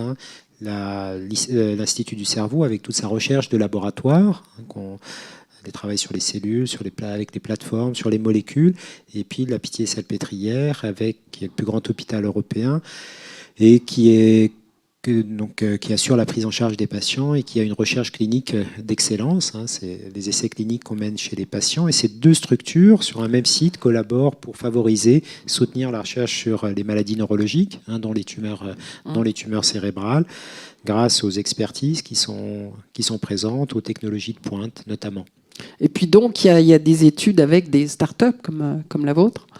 Ça, c'est aussi un petit peu spécifique. En fait, oui, la start-up, c'est pas une start-up pour une start-up, c'est une start-up comme un moyen, c'est-à-dire que quand on développe un dispositif comme ça, l'académique est tout de suite perdu parce qu'il faut faire du réglementaire, il faut faire de la production, il faut faire de la biocompatibilité, il faut faire de la stérilité, il faut faire tas de choses et qui représentent un coût important. Et donc, on confie ça, en effet, à une start-up qui va pouvoir lever des fonds pour investir là-dedans et...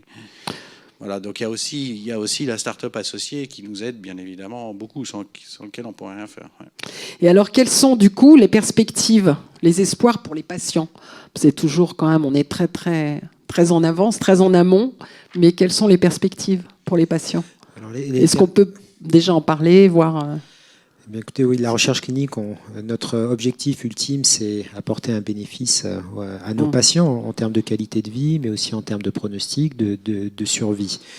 Alors, la recherche clinique, elle suit des étapes qui sont très codifiées et qui prennent du temps, parce que entre une idée au laboratoire et puis le passage chez les patients d'un dispositif médical ou d'un médicament, il faut compter près de 10 ans. Près de 10 ans. Donc la première marche est gravie. On a réussi à montrer la sécurité du dispositif. Maintenant, avec l'essai SonoFirst, on essaie de capter des signaux d'efficacité. Si l'essai SonoFirst est positif, on fera des essais encore plus compliqués pour essayer de démontrer de manière formelle et définitive l'intérêt des ultrasons combinés à la chimiothérapie pour nos patients qui souffrent de glioblastomes. Oui, voilà. Ça ne va pas remplacer les traitements, ça va les optimiser. Ça va permettre qu'on comprenne bien leur meilleure pénétration. Donc, oui, optimiser, on reste sur les mêmes... améliorer des traitements qui existent, voire rendre efficaces des traitements qui sont actuellement inefficaces parce qu'on réussit à les faire pénétrer. Pas à passer. D'accord. Est-ce qu'il est envisagé, professeur Carpentier, que le dispositif Sonoclad puisse être utilisé pour d'autres pathologies?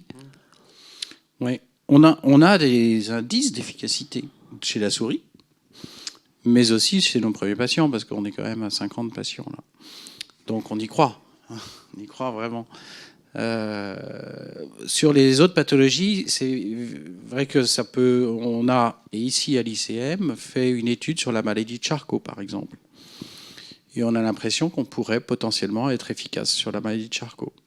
Oui. Nous sommes en train de mener une étude sur l'épilepsie, en y associant des nanoparticules. Et on a l'impression, pour l'instant, qu'on est efficace sur cette pathologie aussi. Alors, il faut prendre toujours des pincettes, mais bien évidemment, l'idée, je l'ai eue en 2010. Donc, vous voyez, on est en 2021. Donc, ça prend beaucoup de temps. Et jusqu'à la preuve définitive du concept, je pense qu'on en a encore pour les tumeurs cérébrales, encore pour 5-6 ans. Facile. Facile, oui. Bon. Écoutez, c'était passionnant. Maintenant, j'ai des questions de donateurs. Alors, pour vous, professeur Hidbey, pour une même maladie, des protocoles... Alors, je vous la lis parce que moi-même, je n'ai pas tout très bien compris. Des protocoles sont menés simultanément partout dans le monde. Bon, est-ce qu'il existe des démarches menées au niveau national ou international pour faire participer à un protocole donné les malades les plus judicieux vis-à-vis de l'effet du traitement évalué? Alors, qu'est-ce que ce sont des malades judicieux? Et est-ce qu'on peut répondre à cette question? Alors, les malades judicieux, c'est des malades pour lesquels on prévoit une faible toxicité du traitement expérimental et pour lesquels on prévoit, sans pour autant le garantir a priori, une plus grande efficacité. Donc, c'est ces patients qu'on pourrait qualifier de patients judicieux dans lesquels il y a une balance bénéfice-risque largement en faveur des bénéfices. Et donc, au niveau, les essais sont construits comme ça. sont construits. On essaie d'éviter les patients trop fragiles, par exemple, de les exposer à des traitements expérimentaux dont on ne connaît pas tous les effets indésirables et qui pourraient leur être préjudiciables. Donc tous les essais sont construits sur cette balance-là, et ça au niveau international. Il y a des essais qui ont lieu au niveau national, des essais comme SonoFirst qui sont des essais européens, avec la participation de la Belgique et de la Suisse. Et puis il y a des essais internationaux avec notamment nos collègues d'Amérique du Nord. Donc les essais sont adaptés. D'accord. Et en fonction, alors là c'est pour vous, professeur Carpentier, en fonction de la localisation d'un glioblastome, est-il possible d'anticiper assez précisément les séquelles psychologiques ou comportementales? Et si c'est le cas, est-ce que ces informations pourraient être communiquées aux médecins, enfin aux référents médicaux des patients, de manière à mieux les accompagner dans leur vie et puis dans leurs relations sociales aussi? Ah oui, le cerveau est organisé avec différentes zones et chaque zone a une fonction. Alors c'est très interconnecté, c'est très compliqué, mais grosso modo, on a quand même des gros pans, des grandes fonctions qu'on connaît et que voilà. Alors en fonction de la localisation de la tumeur, ça va abîmer telle ou telle fonction. Ça peut être psychologique, ça peut être moteur, ça peut être l'épilepsie. Et en effet, si on a des altérations cognitives, c'est-à-dire pas les déficits moteurs ou sensitifs, si elles sont cognitives, parce que je pense que c'est le but de cette question. À ce moment-là, on fait des bilans neuropsychologiques.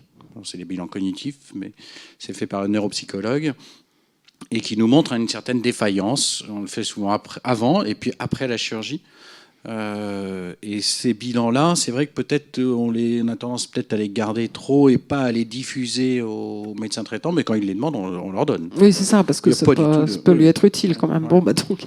Surtout que le patient, il passe quand même 2-3 heures à chaque bilan, donc lui-même a son bilan, généralement. Oui, d'accord. Bon, tant mieux. Est-ce que, professeur Idbé, pourriez-vous expliquer la thérapie par injection du virus de l'herpès comme vecteur? Quelles sont les conditions et quelles sont les conditions cliniques pour en bénéficier? Alors, est-ce qu'on peut expliquer ce que c'est que l'injection du virus de l'herpès, mais en fait, c'est en tant que vecteur? Est-ce qu'on peut expliquer ça? Oui, on peut. Je vais peut-être parler de manière un peu générale sur les virus. Les virus, ce qu'on appelle les virus oncolytiques, qui sont. Il y a un virus qui est malheureusement célèbre actuellement, mais on peut les détourner pour attaquer une tumeur. Mais ce qu'on appelle les virus oncolytiques. Et ces virus oncolytiques, on peut les administrer, par exemple, soit par voie intraveineuse, soit directement dans le cerveau. Ces virus vont pénétrer dans les cellules tumorales et ils vont se multiplier. C'est le principe du virus. Il va se multiplier puis faire éclater la cellule tumorale et la détruire. Et puis, en la détruisant, il va relarguer des antigènes, des fragments de tumeur qui vont stimuler le système immunitaire pour l'activer, pour le stimuler en retour contre les cellules tumorales. Et puis enfin, il y a certains virus qui sont modifiés pour sécréter des médicaments au sein de la tumeur. Et les virus préfèrent les cellules qui se multiplient rapidement. Donc parmi les cellules qui se multiplient rapidement dans l'organisme, il y a à la fois les cellules sanguines, mais il y a aussi les cellules tumorales. Donc ça permet de les cibler avec ces virus oncolytiques. Donc le premier virus oncolytique est approuvé maintenant pour les cancers de la peau, et il y en a de nombreux qui sont explorés dans des essais cliniques pour les tumeurs cérébrales et le glioblastome. Enfin, dernière question. Un donateur nous dit « J'ai entendu parler de la société Sophia Genetics qui utilise l'intelligence artificielle dans le domaine du cancer. Est-ce que l'hôpital de la Pitié-Salpêtrière est en lien avec eux ?» Alors, en tout cas, on peut répondre à ça. Personnellement, Alexandre, non, on n'est pas en lien avec eux directement, mais on collabore avec des équipes qui travaillent et qui utilisent l'intelligence artificielle pour reconnaître des tumeurs sur l'IRM, pour proposer des combinaisons de traitement. Donc effectivement, ça fait partie des nouvelles approches, des nouvelles techniques qu'on peut être amené à utiliser dans la recherche sur les tumeurs cérébrales. Ici, on est dans le cadre de Sorbonne Université, et Sorbonne Université a un centre dédié à l'intelligence artificielle avec lequel on fonctionne. Mais on serait tout à fait, bien évidemment, partant pour travailler avec d'autres aussi. Alors là, j'ai une question sur l'utilisation des ultrasons sur les tissus durs. L'utilisation des ultrasons sur les tissus durs. Alors oui, c'est utilisé non pas pour perméabiliser les vaisseaux, parce qu'il n'y a que les vaisseaux du cerveau qui sont très étanches, Mais c'est utilisé pour libérer des médicaments. C'est-à-dire qu'un médicament, une chimiothérapie très agressive, elle va être encapsulée avant d'être injectée chez l'homme. Et donc, elle va circuler partout dans l'organisme. Et si on veut qu'elle soit libérée à un endroit donné, on peut émettre des ultrasons pour que les petites capsules explosent, entre guillemets, à l'endroit où passent les ultrasons. Et donc, par exemple, c'est essayé pour le cancer du pancréas, qui est un cancer dramatique. On encapsule donc les chimiothérapies et on envoie des ultrasons sur le pancréas. Comme ça, la chimiothérapie s'ouvre à cet endroit-là. Alors, bien évidemment, c'est fantastique. C'est pas non plus la totale panacée, parce qu'il y a ce qu'on appelle un effet de premier passage, c'est-à-dire que la molécule est quand même libérée dans le sang à cet endroit-là. Donc, elle va rentrer dans la tumeur, mais elle va continuer à circuler dans l'organisme aussi. Donc, mais c'est une grande avancée Alors après, il y a d'autres techniques qui sont les sonoporations, c'est-à-dire que les cellules tumorales, on peut les détecter, on peut en faire une imagerie avec l'échographie, et puis on dessine un rond autour de la tumeur, enfin on dessine la tumeur, et sur cet endroit-là, on va envoyer les ultrasons de façon séquentielle, de façon différente, pour aller fragmenter les cellules.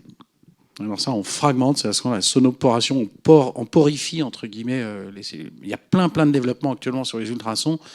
C'est quelque chose... Aujourd'hui, les ultrasons, c'est surtout pour faire des diagnostics, pour faire des échos. Et les ultrasons thérapeutiques, c'est quasi inexistant. Et vous allez voir, dans les 20-30 ans qui vont venir, ça va être un moyen thérapeutique énorme. Mais y compris sur les tissus durs, sur l'os, sur le dentaire. Alors l'os n'aime pas les ultrasons. Ah. L'os, les ultrasons ont vraiment du mal avec l'os. Oui, l'os est trop dur pour les ultrasons. Mais d'ailleurs, c'est pour ça qu'on implante nos dispositifs, parce que les ultrasons ne traversent pas notre barrière crânienne. Ah oui. Voilà. Mais pour les tissus mous, on n'a pas de barrière crânienne. Alors ça posait problème quand on a le thorax et tout ça, mais pour tout ce qui est... Voilà, pour l'os, c'est très difficile. C'était la question, savoir si c'était utilisable sur les tissus durs. Bon, bah écoutez... Ah, pardon. Sait-on pourquoi certaines tumeurs ne sont pas opérables? Chirurgien? Alors, tout est opérable. Le problème, c'est de savoir si on fait plus de dégâts que de bénéfices. Donc, il y a certaines zones où c'est trop profond dans le cerveau. À ce moment-là, on n'y va pas. On fait une biopsie par un petit cathéter de 2-3 mm. Mais on développe d'autres technologies qui puissent faire un échauffement, par exemple, in situ, avec toujours un petit cathéter de 2-3 mm, chauffer la lésion pour la détruire. Donc, on a d'autres moyens. On a la radiothérapie. Quand c'est inopérable, mais en effet, il y a des zones où on ne veut pas aller parce qu'on sait qu'on va faire plus de dégâts que de bénéfices. Et vous, professeur Hidemain, y a-t-il des facteurs prédisposants pour les tumeurs cérébrales? Alors les facteurs prédisposants, on en connaît deux, mais qui expliquent une très faible minorité des cas de glioblastome. Paradoxalement, c'est la radiothérapie. Généralement, c'est les enfants qui ont des leucémies. Et puis, pour éviter que la leucémie récidive au niveau cérébral, ils ont de la radiothérapie au niveau cérébral. Et à l'âge adulte, ils développent ce type de tumeur. Et puis, la deuxième facteur de prédisposition, c'est des facteurs héréditaires. Il y a certaines familles chez lesquelles quasiment tous les membres sont touchés par des tumeurs cérébrales ou d'autres cancers.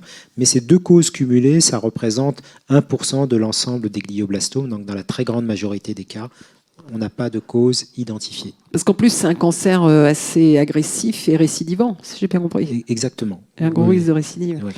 Alors, pourquoi ne pas utiliser les ultrasons pour changer le code génétique défaillant? Par exemple, Parkinson. Qui répond? Alors, moi, je n'ai pas de données sur les modifications, en tout cas de l'ADN suite à l'exposition des ultrasons. On peut le casser, mais changer le code génétique, changer une lettre de la carte d'identité génétique, ça me paraît difficile, mais peut-être qu'Alexandre... on va pouvoir faire rentrer des molécules assez grosses, puisqu'on va sur de très grosses molécules qui peuvent rentrer, et donc on peut faire rentrer des brins d'ADN si on le souhaite. Après, est-ce qu'ils seront intégrés dans la tumeur, dans le cerveau sain ou le cerveau déficitaire, je veux dire, pour le Parkinson? Peut-être, mais ça, c'est vraiment de grands développements. Bon, et est-ce que le dispositif fonctionne sur tous les types de tumeurs cérébrales? Pour l'instant, on le fait sur les glioblastomes parce que c'est la maladie la plus grave. Et comme on n'a pas de preuve formelle de bénéfice pour le patient sur le fait qu'on guérisse sa tumeur, pour l'instant, on ne va pas changer de tumeur cérébrale, on ne va pas prendre des moins graves. Simplement, là, on est en train de passer, je viens d'ouvrir un essai clinique à l'hôpital Necker, on est en train de passer aussi chez l'enfant, qui est des tumeurs cérébrales malignes. Pour l'instant, on s'adresse aux tumeurs cérébrales malignes. Alors, est-ce qu'on peut revenir sur enfin, c'est pas dangereux d'ouvrir la barrière hémato-encéphalique, mais visiblement, les donateurs se posent quand même la question, s'assurer que c'est vraiment pas dangereux d'ouvrir cette barrière, le temps pendant lequel vous l'ouvrez. Alors, fait je dirais, de manière non codifiée, c'est probablement dangereux. Mais fait dans les règles énoncées dans le cadre de l'essai clinique, eh bien, les résultats sont là. Hein. C'est le principe des essais cliniques, c'est de pouvoir répondre de manière formelle à des questions. Et donc, cette question a été posée dans l'essai clinique SonoCloud 9, et il a clairement montré que le dispositif, l'ouverture de la barrière, fait dans les conditions de l'essai. Hein. Il ne s'agit pas d'augmenter le temps de sonication, d'augmenter la puissance, mais dans les conditions dans lesquelles il est fait dans l'essai, eh bien, c'est tout à fait bien toléré par les patients. Merci beaucoup. Et puis, merci de ces explications passionnantes. Merci à vous. Merci. Et maintenant, on va recevoir le professeur David Grabli, neurologue à la PHP et chercheur à l'Institut du cerveau. Bonsoir. Et Élodie Hinck, qui a pu nous rejoindre, qui est également neurologue à la PHP, chercheur à l'Institut du cerveau, et vous êtes dans la partie clinique. Alors, quelle est la première question pour vous, professeur Grabli? Est-ce que vous pouvez... Alors, on va parler donc des tremblements. Vous travaillez sur les tremblements essentiels, mais en même temps, on va parler aussi des tremblements dans la maladie de Parkinson. Est-ce que vous pouvez avoir la gentillesse de nous redéfinir un peu pour nous la maladie de Parkinson, ses symptômes, et du coup nous parler des tremblements Oui, donc je vais commencer par ça parce qu'effectivement c'est un point important, puis ça va être un petit peu le background de toute la suite de l'exposé. Donc la maladie de Parkinson, ça fait partie du groupe des maladies qu'on appelle neurodégénératives, c'est-à-dire des maladies qui sont caractérisées par un vieillissement prématuré de certaines régions cérébrales, et en l'occurrence dans la maladie de Parkinson, la région qui est touchée préférentiellement, c'est celle qui a pour rôle de fabriquer un neurotransmetteur qui est la dopamine. Alors, la maladie de Parkinson, comme toutes les maladies neurodégénératives, elle est caractérisée par une signature cellulaire qui la définit finalement. Et je vais en dire un mot là parce que c'est l'objet d'avancées thérapeutiques importantes. Cette signature cellulaire de la maladie de Parkinson, elle est caractérisée par l'accumulation d'une protéine anormale qui s'appelle l'acinucléine. Donc ça, c'est pour finalement les grands mécanismes de la maladie de Parkinson, parce les données biologiques essentielles. La dopamine est essentielle au contrôle des mouvements, c'est ça qu'il faut comprendre. L'absence ou le manque de dopamine, parce qu'il n'y a pas d'absence, la carence en dopamine au niveau cérébral va se traduire par des modifications du mouvement qui caractérisent les symptômes de la maladie de Parkinson. Ces modifications des mouvements, elles sont au nombre de 3. Il y a un ralentissement des mouvements, un appauvrissement de la motricité, c'est ce qu'on appelle l'akinésie en termes médicaux. Il y a un enraidissement des articulations, ce qu'on appelle l'hypertonie, et puis il y a le fameux symptôme dont on va parler, qui est le tremblement. Alors, en effet, le projet dont on va parler s'intéresse au tremblement essentiel, qui est une autre cause fréquente de tremblements à côté des tremblements qu'on observe dans la maladie de Parkinson. Mais ce qui est très très important de comprendre, c'est que quand on s'intéresse aux traitements, notamment aux traitements chirurgicaux, à la neurostimulation en particulier, ce qu'on a appris de nos expériences passées, c'est que améliorer les traitements du tremblement essentiel, développer de nouvelles stratégies de traitement du tremblement essentiel, notamment en s'intéressant à une structure cérébrale qui s'appelle le thalamus, on va en reparler, et en fait, ça ouvre des pistes pour le traitement des tremblements dans la maladie de Parkinson. Alors, quelles sont les conséquences justement pour les patients de ces tremblements essentiels, et quels sont les traitements qui existent déjà et leurs limites ? Alors, on peut faire le point sur les traitements. Les conséquences, donc le tremblement, c'est un symptôme qui est un symptôme gênant, c'est un symptôme qui échappe d'une certaine manière au contrôle et à la volonté des patients. Donc il y a cette idée de la perte de contrôle. C'est un symptôme qui est très fortement associé à l'image de la maladie de Parkinson.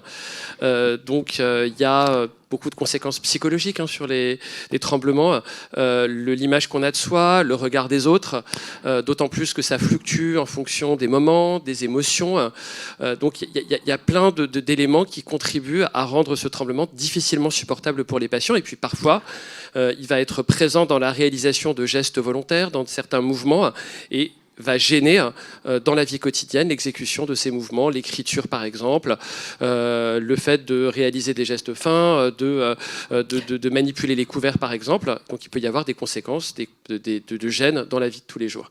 Alors les traitements dont on dispose, c'est d'abord les traitements médicamenteux de la maladie de Parkinson, le fait de compenser le manque de dopamine avec des médicaments qui vont permettre d'apporter artificiellement de la dopamine. Et puis il y a des traitements chirurgicaux, parmi lesquels la neurostimulation, la stimulation cérébrale profonde. Et quelles sont leurs limites de ces traitements? Quelles sont les limites de ces traitements? Les limites de ces traitements, c'est que, alors si on s'intéresse notamment aux traitements médicamenteux, c'est que ça va avoir une action qui va être limitée dans le temps. C'est-à-dire qu'on prend les médicaments, que le tremblement va disparaître pendant quelques heures, et puis en fin de dose, le tremblement va réapparaître. L'action est incomplète, et puis au fur et à mesure de l'évolution de la maladie, on est obligé d'augmenter les doses. En augmentant les doses, on va induire des effets indésirables qui peuvent être gênants et qui peuvent finalement limiter le bénéfice que les patients vont retirer de ces traitements médicamenteux. Alors, les limites de la neurostimulation, on va en parler parce que je pense que c'est aussi ce qui va définir les avantages de la technique, notamment l'utilisation des ultrasons. Donc je laisserai peut-être cet aspect-là. Je vais y arriver. Ok, bon, donc, Dr Inck, est-ce que vous pouvez nous dire en quoi consiste votre projet de recherche? On va parler encore d'ultrasons, mais dans une autre pathologie, et son objectif. Tout à fait. Donc effectivement, nous menons à l'Institut du cerveau une étude qui vise à traiter des patients souffrant de tremblements à l'aide des ultrasons. Alors, on utilise des ultrasons très spécifiques, qui ne sont pas les ultrasons utilisés pour l'échographie, que vous connaissez bien. C'est des ultrasons qu'on définit comme étant à haute intensité, c'est-à-dire c'est des ultrasons très puissants et qui sont focalisés dans un point précis, dans une cible thérapeutique précise, afin d'obtenir une élévation de la température de cette cible pour permettre d'obtenir une lésion cérébrale. Alors, ces ultrasons de haute intensité sont administrés à l'aide d'un casque ultrasonore où il y a plein de petites sondes ultrasonores qui vont donc administrer un champ ultrasonore très fort, très intense, très focal et permettre l'élévation de température d'une cible spécifique. Alors on a déjà une cible qu'on connaît bien dans les pathologies où il y a du tremblement, c'est le thalamus. Alors c'est pas tout le thalamus, parce que c'est quand même une grosse structure, le thalamus. C'est un noyau très spécifique du thalamus qui s'appelle le noyau ventral intermédiaire du thalamus. Et on va venir élever la température pour générer une lésion très focale, sans avoir à ouvrir le crâne, sans avoir à implanter du matériel, en ayant défini notre cible radiologiquement en IRM et en surveillant le patient étant éveillé sur la table de l'IRM, l'effet thérapeutique de cette onde ultrasonore très focalisée, c'est-à-dire la disparition progressive du tremblement, et également surveiller l'absence d'effets indésirables, l'absence de paralysie, de troubles sensitifs, de troubles de la perception, de la position de la main, de troubles de la parole, pendant le temps thérapeutique. Donc on est tout le temps en train d'évaluer le patient, d'adapter la thérapeutique pour avoir un traitement très focal. Voilà, très focal. Alors ça, c'est la première partie principale de notre étude, mais nous profitons également de ce travail pour avancer encore plus loin dans la recherche et avancer encore plus loin dans la définition de la cible thérapeutique. Définition de la cible thérapeutique optimale d'un point de vue général, quelle est la meilleure cible au sein du thalamus, quel est le meilleur endroit qu'il faut cibler et léser pour avoir le plus d'effets thérapeutiques et pour avoir le moins d'effets secondaires, et quelle est aussi la cible à terme individuelle de chaque patient. Parce que comme vous le savez, aujourd'hui, on est dans une médecine qui a pour objectif d'être de plus en plus individualisé, de plus en plus personnalisé. Et donc, tout comme on cherche à avoir une médecine individualisée en termes de traitement, on cherche aussi à avoir une médecine individualisée en termes de chirurgie pour trouver la meilleure cible spécifique pour chaque patient. Et pour ça, on utilise une technique extrêmement spécifique que nous offrent ces ultrasons, qui est l'utilisation de ces mêmes ultrasons toujours très focalisés, mais des ultrasons qui seront cette fois-ci pas à forte intensité, qui seront extrêmement faibles en intensité, n'élevant pas la température, ne générant pas de lésions cérébrales et permettant de moduler, de modifier l'activité cérébrale. Et on l'a fait déjà chez des patients, moduler l'activité cérébrale sans générer de lésions, sans générer de troubles neurologiques définitifs ou de disparition définitive du symptôme, mais permettant l'amélioration transitoire du tremblement, permettant ainsi de s'assurer du caractère optimal de la cible. Alors ça amène la question suivante, évidemment. Quels sont les avantages de cette technique d'ultrason par rapport à la stimulation cérébrale profonde, par exemple ? Alors, c'est une question importante. Alors, ça fait 20 ans que je m'intéresse au tremblement et que je pratique la neurostimulation. Et quand on a vu arriver cette technique des ultrasons, on s'est demandé avec Élodie finalement quel pouvait être l'avantage par rapport à une technique qu'on connaissait bien, qui marchait bien, qui apportait beaucoup de bénéfices aux patients, qu'on jugeait extrêmement sûre, avec une bonne efficacité finalement et peu d'effets indésirables. Et en réalité, les ultrasons ont de très nombreux avantages par rapport à la technique de la neurostimulation. Alors certains ont déjà été donnés par Élodie, mais c'est pas grave, je pense que c'est important pour les donateurs de le savoir, de les répéter. La neurostimulation, c'est une technique qui nécessite la mise en place de matériel, en l'occurrence des électrodes qu'on va positionner de manière très précise au niveau de cette structure dont on a parlé, qu'on appelle le thalamus. Ça nécessite la mise en place d'un générateur d'impulsion, ça nécessite la mise en place de câbles qui vont connecter ces deux éléments, le tout sous la peau. Donc ça nécessite effectivement une intervention qui est une intervention qui est invasive, qui se fait au moins pour un temps sous anesthésie, alors que les ultrasons se font chez un patient qui est éveillé, qui n'est pas anesthésié, et sont une technique non invasive, c'est-à-dire que ça ne nécessite aucune ouverture crânienne, aucune implantation de matériel, et ça a une conséquence qui est une conséquence fondamentale, c'est qu'il n'y a pas de risque d'infection. Une des grandes complications qu'on peut observer avec la neurostimulation, c'est le fait qu'il va y avoir des bactéries qui vont se greffer sur le matériel, quoi qu'on fasse pour empêcher que ça arrive. Bien évidemment, l'objectif du chirurgien, c'est de réduire au maximum le risque d'infection, mais c'est une complication qui va concerner 5 à 6% des patients. Avec les ultrasons, c'est une complication qui n'arrive pas, il n'y a pas de risque infectieux. Deuxième élément très important, le résultat est obtenu immédiatement, c'est-à-dire que le patient, une fois traité, va être débarrassé de son tremblement, on peut le dire comme ça, littéralement. Et puis, comme l'a dit Élodie, on peut aussi, pendant l'intervention, monitorer, surveiller à la fois l'efficacité et la tolérance de la mise en place de ces ultrasons, et c'est un élément important parce que ça permet d'avoir une approche qui est très personnalisée, individualisée, de s'assurer du résultat qui va être obtenu chez le patient. Dernier point, le résultat est obtenu, il n'y a pas de matériel implanté, donc il n'y a pas de réglage à effectuer, il n'y a pas de surveillance post-opératoire étroite en ce qui concerne la cicatrisation par exemple.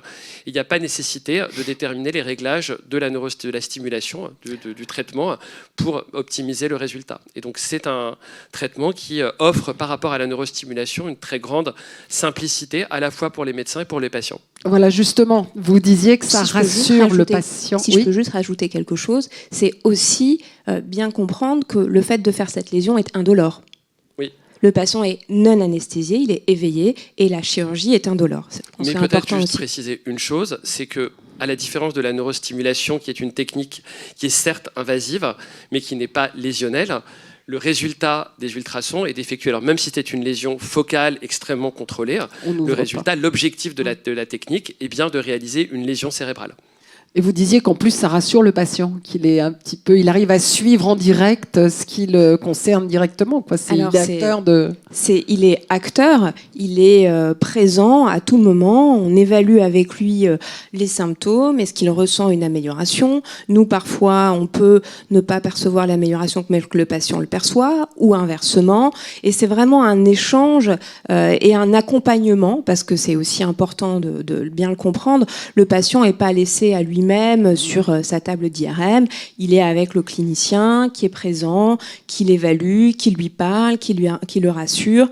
Et puis, il y a quand même un moment d'excitation extrême qui survient quand le patient perçoit l'amélioration, commence à percevoir quelque chose. Il commence à percevoir que la main ne bouge plus, que ça ne tremble plus, que le bras est souple lors du mouvement. Donc ça, effectivement, il est rassuré, il est comme nous, dans un état d'excitation et d'intérêt extrême. Il y a une interaction permanente dans cette procédure entre le patient et l'ensemble de l'équipe, qui est une équipe pluridisciplinaire, donc neurologue. Alors voilà, je l'ai dire, c'est l'Institut. En quoi l'Institut du cerveau permet la réalisation de ce genre de projet? Parce qu'il y a plusieurs équipes. C'est aussi un process qui se fait constamment sous IRM, du début jusqu'à la fin.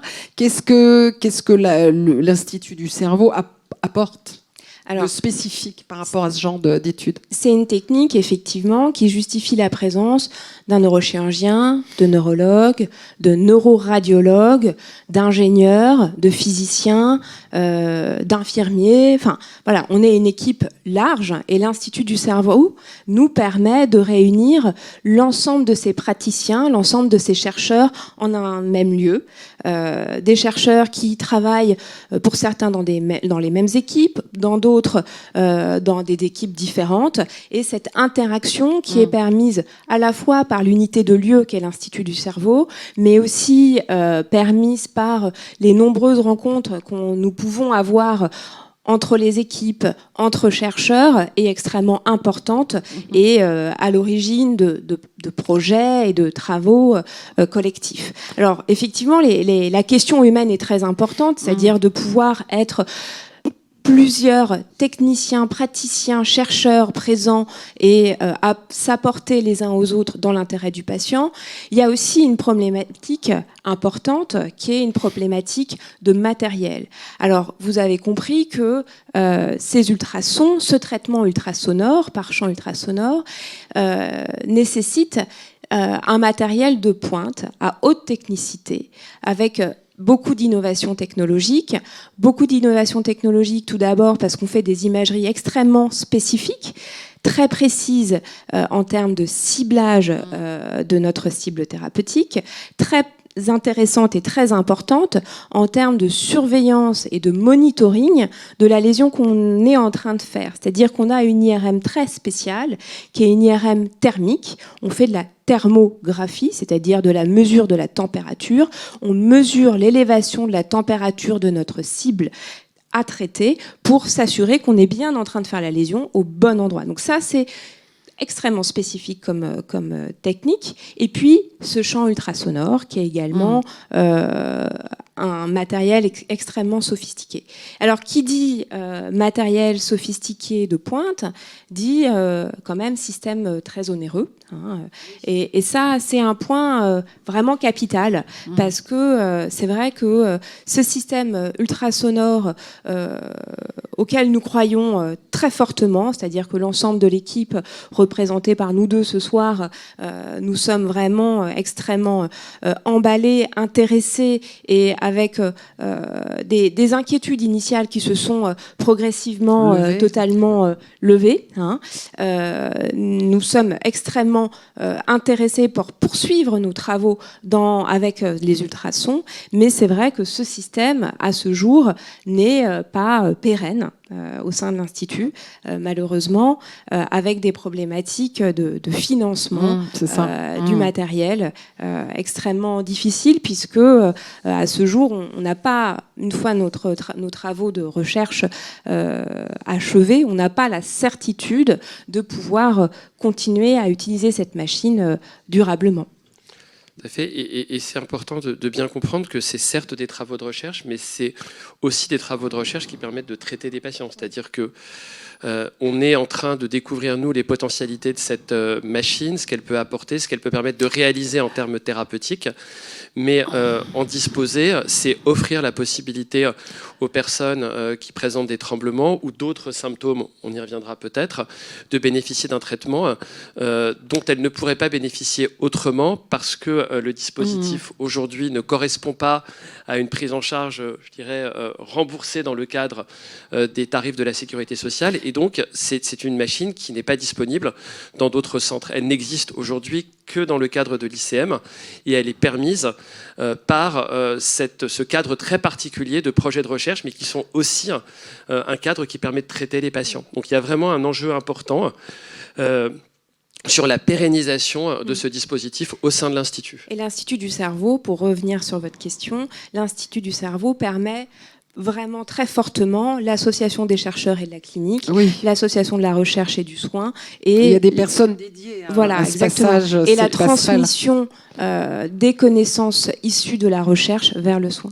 Et permet également de ne pas se contenter d'utiliser cette technologie pour permettre de faire ce qu'on sait déjà faire, c'est-à-dire effectivement traiter les tremblements, mais comme tu le disais, pour aller plus loin, pour exploiter ces potentialités. Quelles sont les prochaines étapes? Alors, c'est effectivement presque sur la question. Donc, la première étape, c'est finalement de terminer la prise en main de cette machine. On a un programme dans lequel on va traiter un certain nombre de patients. Donc, c'est d'aller au bout de ce programme, d'accumuler l'ensemble des données d'efficacité et de sécurité qui vont permettre de montrer de façon solide, robuste, que les ultrasons focalisés haute intensité permettent de traiter efficacement et en toute sécurité les tremblements essentiels et les tremblements de la maladie de Parkinson. C'est la première étape.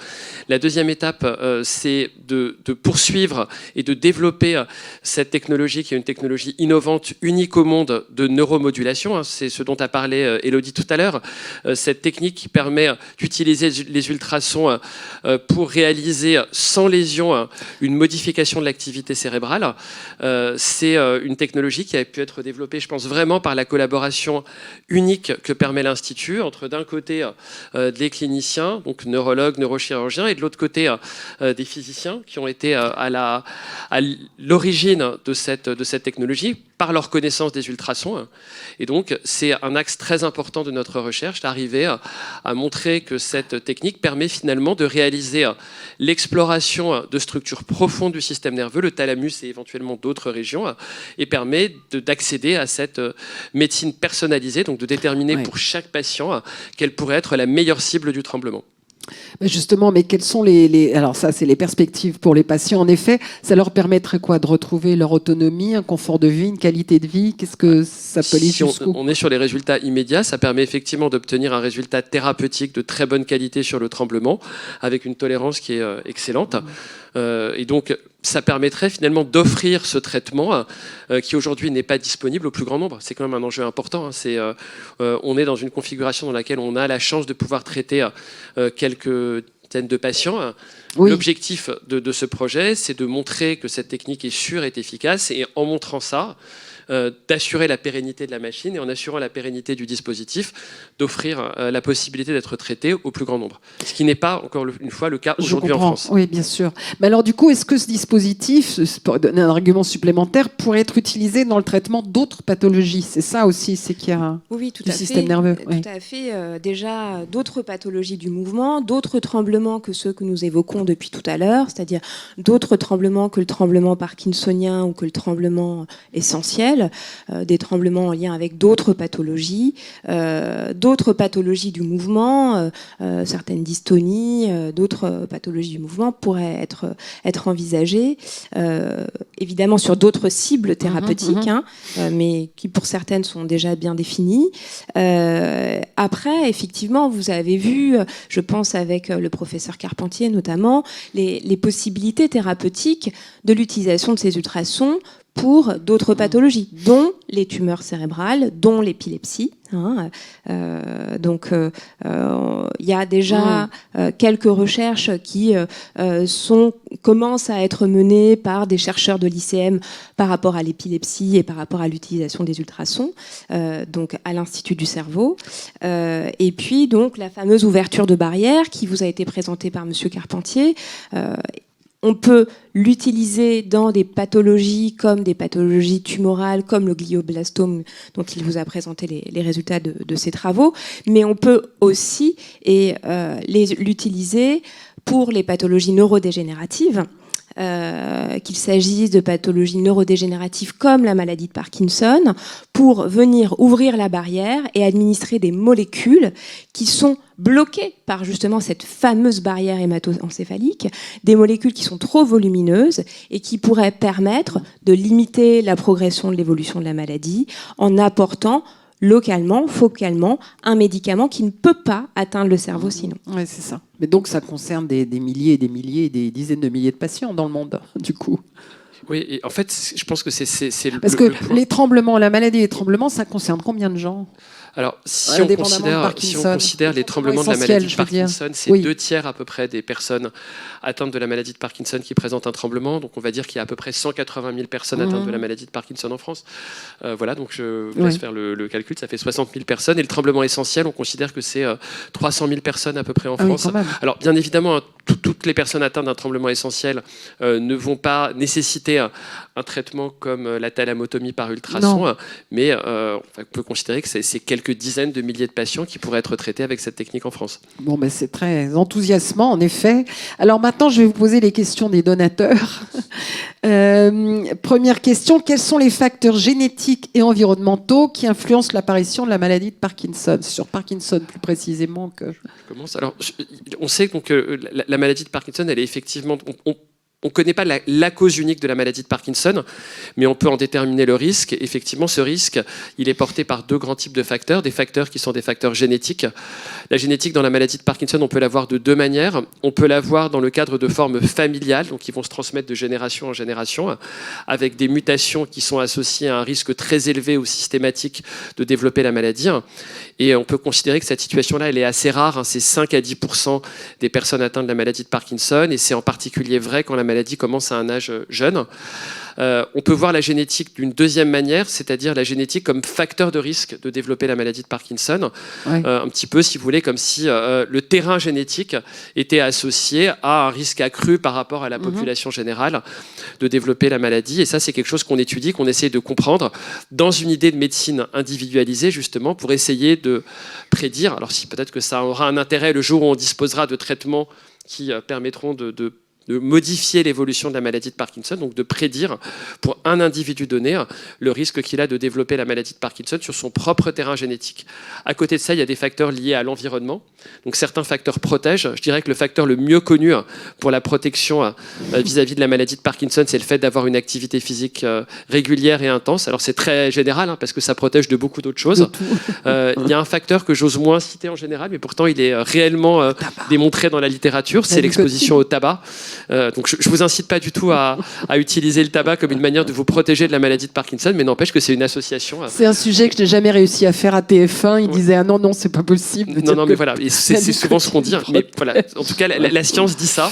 Et il y a des facteurs qui augmentent le risque de développer la maladie de Parkinson. Le principal facteur, c'est l'exposition à des agents phytosanitaires, à des pesticides, ce qui fait que la maladie de Parkinson est aujourd'hui reconnue comme une maladie professionnelle. Ah oui. Ouais, chez les agriculteurs sous certaines conditions d'exposition. Ouais. Alors, prochaine question. Le fameux ARN messager dont on entend beaucoup parler, peut-il être une piste thérapeutique ? C'est une question intéressante. Sûrement. C'est une question piège. C'est une question piège. Alors, ARN messager, ce que je peux déjà en dire, l'ARN est déjà une piste thérapeutique dans la maladie de Parkinson. Et j'entends en piste thérapeutique, en piste ayant pour objet de trouver un médicament, un traitement qui modifierait le profil évolutif de la maladie, qui ralentirait l'évolution de la maladie. Il y a déjà des techniques thérapeutiques à base d'ARN antisens, qui ont pour objectif de venir bloquer une molécule d'ARN messager, justement. Donc c'est de l'ARN, mais qui vient bloquer le fameux ARN messager, de ARN messager produisant la protéine à l'origine des lésions toxique du système dopaminergique, qui est la fameuse alpha-synucléine dont le professeur Grabli vous a parlé tout à l'heure. Donc, il y a une production d'alpha-synucléine qui, lorsque la maladie survient, va finir par produire des agrégats qui vont s'agréger au niveau neuronal et être associés avec un processus neurodégénératif du système dopaminergique, donc des neurones de la dopamine. L'ARN antisens qui pourrait venir viser cette molécule d'ARN messager pourrait permettre de limiter la production d'agrégats de protéines toxiques. Donc oui, probablement, pas un avenir immédiat, mais probablement. Bon, c'était la question de quelqu'un qui connaît déjà très très bien. Est-ce qu'il y a des marqueurs de prédiction de la maladie de Parkinson, comme les troubles du sommeil par exemple ? Alors, quand on dit marqueur de prédiction, je pense qu'on peut regarder les choses de 2 manières différentes. Il y a l'idée que certains marqueurs cliniques peuvent être des facteurs qui vont anticiper finalement la survenue de la maladie de Parkinson, qui vont prédire sa survenue. Oui. Donc la maladie de Parkinson aujourd'hui, elle se définit par le fait d'avoir certains symptômes moteurs dont on a parlé, qui s'associent entre eux. Et on sait qu'il y a effectivement des manifestations qui vont précéder, parfois de 10 ans, ces symptômes moteurs. Parmi ces manifestations, certains types de troubles du sommeil. Je ne sais pas si on a le temps de rentrer dans les détails ou pas. On peut. Si c'est pas trop long. Non, c'est pas trop long. Non, parce que ça intéresse les gens. Oui, non, puis c'est vraiment. Par ailleurs, c'est doublement intéressant. C'est intéressant pour la maladie de Parkinson et c'est aussi intéressant pour le sommeil. Oui. Cette histoire. Voilà. Donc l'idée, c'est que au cours d'une phase de la phase du sommeil, qui est celle pendant laquelle on rêve, si je schématise un petit peu les choses, le cerveau a une activité qui est une activité à peu près similaire à ce qui se passe pendant l'éveil, en fait. C'est-à-dire qu'il va produire des activités qui pourraient être associées à des paroles, à du mouvement, mais dans la situation normale, il y a un interrupteur qui coupe la motricité. Ce qui fait que pendant la phase de sommeil de rêve, certes, le cerveau est en ébullition, mais le corps, lui, est complètement inerte et immobile. Oui. Dans la maladie de Parkinson, et avant même l'apparition des symptômes moteurs de la maladie de Parkinson, l'interrupteur qui coupe la motricité ne marche pas. Donc on va avoir des personnes qui vont vivre leurs rêves, qui vont avoir des mouvements qui sont corrélés au contenu de leurs rêves, qui vont avoir des paroles qui reflètent le contenu des rêves. Et donc ce trouble du sommeil très particulier, qu'on appelle trouble du comportement au sommeil paradoxal, d'une part annonce la maladie de Parkinson, parfois de 10 ans ou plus, avec un risque très élevé de développer cette maladie quand on présente ce type de trouble du sommeil. Et par ailleurs, c'est un objet d'étude en soi, parce que c'est une fenêtre ouverte sur ce qui se passe au niveau des rêves, et c'est une manière de comprendre leur mécanisme et la manière dont le cerveau fonctionne pendant les rêves. Donc il y a des troubles du sommeil, il y a aussi la modification de l'odorat, le fait de perdre l'odorat. Alors c'est pas évidemment systématique, on peut perdre l'odorat sans développer la maladie de Parkinson, mais c'est associé à un risque accru de développer la maladie de Parkinson. Certaines modifications du comportement, certains troubles du transit, la constipation, peuvent annoncer la maladie de Parkinson. Après, ce qu'on a appris à connaître aussi, c'était des facteurs qui étaient associés au risque d'avoir des formes plus évolutives de la maladie de Parkinson. Le fait d'avoir des difficultés cognitives, le fait d'avoir des troubles du comportement, ça c'est pour les aspects cliniques. Et puis il y a aussi des marqueurs biologiques qu'on étudie, qui pourraient être associés à des formes plus ou moins évolutives de la maladie de Parkinson, donc des marqueurs qu'on peut doser dans des prises de sang ou dans le liquide céphalorachidien, donc qui baigne le système nerveux. Donc bien évidemment, c'est une voie de recherche qui est une voie de recherche essentielle, comprendre quels sont ces facteurs, parce que ça aide à cibler certaines populations particulières dans des essais thérapeutiques dont l'objectif est de freiner, de ralentir l'évolution de la maladie. Donc le fait de mieux connaître les patients à risque de développer la maladie de Parkinson, le fait de mieux connaître les patients qui vont évoluer rapidement, c'est un axe essentiel dans notre recherche. Combien de patients sont inclus et quels sont les critères de sélection ? Bonne question. Alors, 15 patients sont inclus. Je l'avais pas eu. Les critères de sélection sont l'existence d'un tremblement invalidant. On dit pharmacorésistant, c'est-à-dire qui résiste au traitement médicamenteux.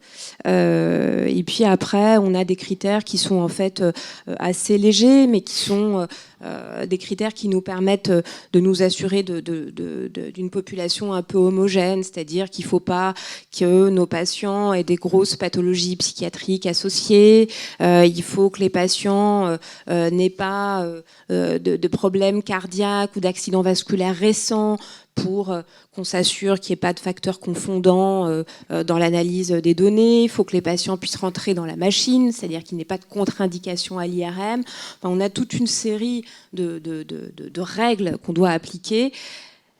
Des règles que nous appliquons parce qu'il s'agit d'un protocole aussi. L'idée étant que si on est en soins cliniques classiques, beaucoup des règles seront levées, et notamment une règle liée à l'âge qu'on a mis pour effectivement être homogène sur la population qu'on inclut. Voilà. L'idée étant que dans un protocole thérapeutique, on est même dans un protocole institutionnel, c'est-à-dire non organisé par un industriel pharmaceutique, on est toujours un peu regardant, on est toujours un peu sévère et un peu strict sur les critères d'inclusion sur les patients qu'on prend dans une étude.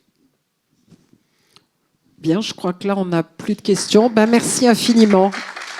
Merci.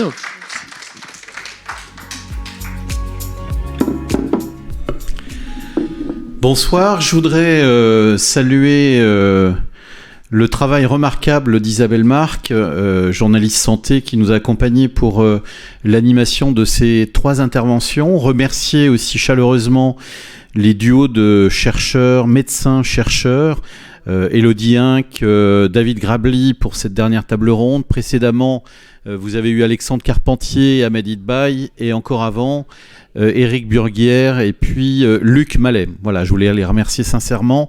Ils ont partagé avec vous différents projets sur lesquels ils sont très engagés. Ce sont des projets innovants. Ce sont encore des projets qui sont au stade de la recherche, qui ont besoin encore de temps pour pouvoir arriver vers les patients dans les meilleurs délais. En tous les cas, ce qui nous permet aujourd'hui d'accélérer ces projets et de pouvoir les porter jusqu'à leur terme, c'est votre soutien. Et je voudrais terminer cette soirée pour, d'une part, vous remercier de votre engagement qui est engagement important pour l'ensemble des chercheurs de l'Institut du cerveau. Vous dire que cette période est une période encore d'appel à dons, et notre campagne Découvreurs d'espoir qui est arrivée dans vos boîtes aux lettres récemment vous sollicite pour pouvoir soutenir ces différents projets et ceux que nous portons globalement au sein de l'Institut du cerveau, et nous avons besoin de vous pour pouvoir les poursuivre. Vous avez pour cela plusieurs façons de procéder. La première, c'est éventuellement de flasher le QR code qui est sur l'écran de votre vidéo. La seconde façon, c'est de cliquer sur le lien qui est en dessous de la vidéo pour aller sur le formulaire de don, ou bien tout simplement d'aller sur le site de l'Institut du cerveau, sur le formulaire de don en cliquant « Je donne », et là vous pourrez donner votre contribution et apporter votre contribution. Voilà, nous vous remercions vraiment. Je remercie aussi l'équipe technique, l'équipe de réalisation, Cinédia, qui nous accompagne ce soir, et puis l'ensemble des équipes de l'Institut qui ont permis de réaliser cette conférence en digital, en format digital, parce que la situation sanitaire est celle que vous connaissez, et nous souhaitons aussi préserver la santé de tous. Et donc nous avons voulu basculer et vous permettre de participer à cette soirée, non pas l'annuler. Au contraire, vous proposer aussi un contenu qui vous permet de mieux comprendre les différents projets sur lesquels nous sommes en activité aujourd'hui. Voilà, je vous remercie vraiment au nom de l'Institut du cerveau pour votre soutien, et puis nous vous souhaitons de bonnes fêtes de fin d'année. Merci beaucoup.